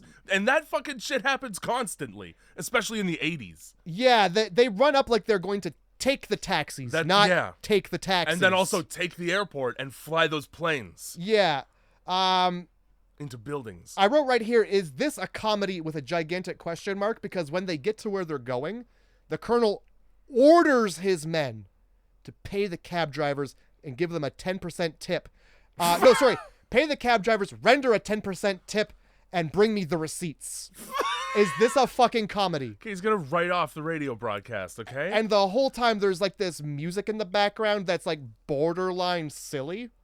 It's like silly army music. Oh yeah, fuck yeah. I felt the same way when they stormed the Capitol, aka factory. Is just fucking, you have Matthew Broderick in a medieval time travel movie music. It might as well be like bum ba dum bum. Yeah. Actually, you might as well just do the Beverly Hills Cop song. What's the fucking? It's like the dun dun dun dun dun dun, and it's like army men like. What's that movie where it's like in the army now? Is what the movie is fucking called. And I'm pretty sure it's Pauly Shore. They basically took the score from that movie and just like. I know what you're talking about, but I don't know the name of what you're talking about. Anytime I think about this song in my head, it comes out as the Indiana Jones. I mean, you might as well just say Full Metal Jacket. Might as well. Silly Full Metal Jacket. Yeah. Full Metal Jacket at the circus. Full Metal Circus. Fucking so they get to this radio station and they're working the kinks out of the fucking script, and who shows up but fucking Charlie. How did you know? So fucking straight up, Mo is like, how'd you find us? To which Charlie responds, do you have time for a long drawn out story? To which Mo responds, no. Yeah, this movie's almost done. Great fucking movie, dude. Yep. Great movie. Would you like some more story and explanation so the movie makes sense? I'm good. How much time? 10 minutes? I think we've got to actually do some. It's rough. We actually have some racism to get to, so we have to shoot me electrocuting the blob of shit later, and it's bad. Yeah. It's really bad. It catches fire for no reason. It looks really fucking bad the way we shoot it. So I'd rather just get to that. Yeah, and like when the room catches fire, I think instead of fire, what I heard was they're just gonna turn a red light on. Yeah. And that's the fire. Yeah. Yeah. So Charlie, if you could just get in this room, there's a colonel in there. Yeah. He's not gonna say it, but he's gonna need some convincing. He's gonna get super close to the N-word. So that colonel, once Charlie produces his missive of knowledge, that colonel says, "I will let this colored man speak verbatim." Thanks, massa.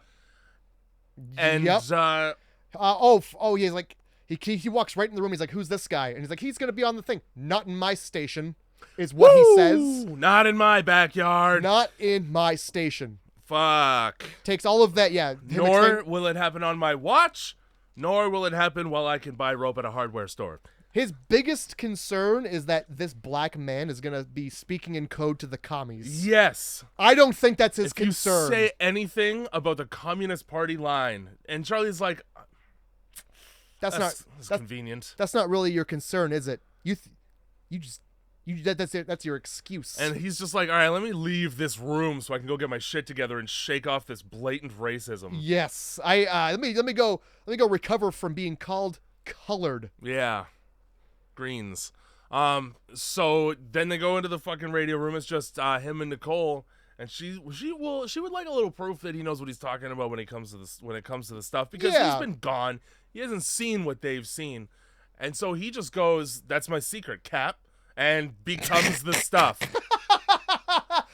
That's my secret. I'm always jizz. I'm always stuffy. I'm always brimming with cum. Fuck. And then it's just we cut back and forth from her face being upset to different prosthetic heads. Yeah. Getting like progressively worse. But then like going back to better for a second Yeah. and then getting worse again. And then sometimes you wiggle your hands about like you're Michael J. Fox at the bottom of the frame. And for some reason, the inside of your mouth is spotted. Yeah, it looks like a fucking quail egg in there. It does. What is that? Oh my! It seems racist. I don't know. Yeah, it just it seems like a does. racist thing. You know how black people got spotted mouths. So Mo's like, all right, go and dismantle the electronics of this radio station With so a that I can gun. so I can hold 2 live thick wires in my hands and shock a gob. Yeah. First of all, please don't gloss over the fact that the colonel was gonna shoot it. Yeah. And he's like, no, don't shoot the gun in there because you're gonna hit those 2 people and not the goo. So I'm gonna. He takes the gun and he shoots a wire. Yeah. He shoots a wire with an assault rifle to cut it. In half. He takes an assault Well, it works rifle. great. He takes a it's a Tommy gun. It's a fucking gangster Tommy gun. Dude, Public Enemies. The army has Tommy guns Whitey like they're Bulger. Al Capone. Whitey Bulger. That's why Jesus I'm saying they're fucking not. Christ. There's no way they're still in the military. They just stole those. So he cuts the fucking wire. You see it come apart. And then the colonel just brings him 2 of the most frayed wires 2 I've of the livest, seen. highest voltage wires. As if he peeled it like a banana before he handed it to him. As if he's been chewing on it like a rat. Yeah, we have ferrets here. You could have just used these. So I don't. It's just, And the fucking shock the green fucking screen. cum. It's the worst fucking green screen in the whole movie, dude. He's not even in the room. It's not even angled properly. For some reason, he's too small for the room that he's put in. And like it cuts between that and him just standing in front of it and wiggling wires around. Okay, we throw some fucking orange lightning in there because we're in 1985 and we need electrocution to be visible. this is what electricity looked like in the 80s. I think Einstein published a paper around this time where it's like, this is what it looks like. Is you have electricity in your film? Well, we'll get the Tesla coil out then. That just happens in the movie, and then fucking Mo and Jason, I don't know where Nicole goes. To hell for her hell. sins. Yeah, Mo and Jason go to the 2 stuffy old corporate men who were in cahoots with each other. Surprise, fucking surprise. A twist that doesn't land because you don't give a fuck about either of these 2 guys. No, this movie just kind of keeps going. Like, I thought it was going to be over a couple times there. They're like, all right, you're going to fucking eat this stuff, aren't you? Because they come out with a new one called The Taste, which is even worse. And they're like, it's only got 20% and the rest is milk. Yeah, there's only a little bit of stuff in there, so it's not going to fuck people up. And it fucking, them eating it lasts so goddamn long. They're fucking eating this by gunpoint for like half the movie. Oh and my then God. Play B-roll sound of a siren for 10 seconds and then just 10? cut it. Are you sure Cut 10? Because I think 2. Okay, and then just cut it. It's like a wee-woo. Oh, the cops are here. Good, Yeah. finally. And then they just leave. Finally. And then they just leave. As if I haven't been holding a gun in your face. Yeah, the cops are coming for you. This Holding is you hostage forever? They're not going to believe this. Oh my God. And that's the movie, guys. That's the fucking stuff. Oh yeah, no, sorry. It ends with a bunch of like shitty fences, as in people who smuggle items and resell them on the street. Yeah. With a truck full of stuff, and one of them eats some. Freeze frame, fade to black. Fade to black. They did end up blowing up all the stuff. Yeah. The stores, I guess. Yeah, they did blow up They're the stuff stores. all fucking miniatures when that happens. Yeah, they are. I skipped yeah. over it because it looked like shit. Absolutely. And then some fucking drug dealers have the stuff. Also, at some point while he's making them eat the stuff, he says, "Are you eating it or is it eating you?" What the fuck does that mean, asshole? He puts it in his fucking mouth and chews and swallows, dick face. That's called eating it. It's a fucking comedy. It's a comedy film. Yeah. Good God. 4 out of 10. I don't even know how you got that far, dude. 2.5. 2.5. Okay, because it's the kind of movie that's so bad in the other aspects of it that the cool shit doesn't even salvage it. That's fair. I enjoyed the practical effects. Yeah. I did not enjoy... You enjoyed 30 seconds of practical effects in this hour-and-a-half-long movie? Excluding the jizzy cum, that practical effect was shit. But the faces people make when the jizzy cum is coming out of them, yeah, so good. 2.5 for the number of times we got to see that. You know what? fuck my rating. 2.5. I agree.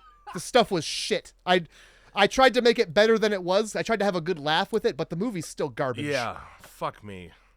It's not fun. It wasn't any fun to watch. There literally was no fun. At one point, I was just writing down things that happened in the movie, and I wasn't even trying to like make it legible. Nope. Scribble. Check a scratch. Who gives a shit? I got fucking 4 movies for you to choose from here. Really? Yes. Wow. Okay. I had to think for a minute, and I had some assistance. All right. But we got there. Okay. First theme you got working here is corporate betrayal. It was originally going to be corporate espionage. As it turns out, every other corporate espionage movie has Clive Owen and Julia Roberts in it. So go fuck yourself. Okay. We have corporate betrayal, which is just like ideas like corporations betraying its workers. Of course. Right? Okay. Dangers of consumerism, fucking obviously. Mm-hmm. Town-wide conspiracy. Okay. And loss of body control. Now, not your body being snatched necessarily, but something happening to it. Okay. All right. The corporate betrayal, I'm not going to lie, sounds boring. Okay. This movie was kind of boring. Yeah. So I'm gonna scratch that one. What was the second one? The dangers of consumerism. Okay. Very propagandic, that movie. Losing control of your body. Yep. And town-wide conspiracy. Those last two are really, they're really jiving with me right now.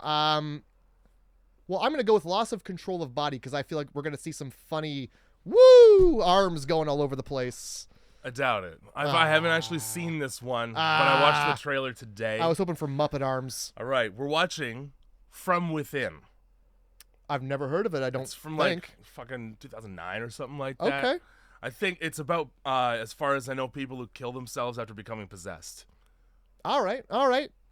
Cool. I'm in. So for corporate betrayal, you're going to hate your assessment because it was Alien. Oh! Because they work for the same company that manufactures the Alien. Yeah, and like... On purpose. I definitely said the word face hugger a couple times, too. Yeah. For dangers of consumerism, it was They Live. That yeah. It's, okay. And of course, it's the same movie but better. All right. Yeah, it has to be. There's nothing that could be worse than this. And this might upset you, but for town-wide conspiracy, Nicolas Cage is the Wicker Man. Fuck. Come on, man. I brought bangers and you chose a maybe. Oh, come on, man. Those were all great. Yeah. Why did you make the one that is come on. Here we are. Fine. I'm pissed. Hopefully. I mean, there's no way that it's worse than the stuff, all right? We'll see. So it's a slow climb up Jacob's ladder, which I also was going to put on here. I would have preferred that over the stuff. Yup. Grindhouse Movie Club, everybody. Don't get that stuff in you. Spit that stuff out of your mouth.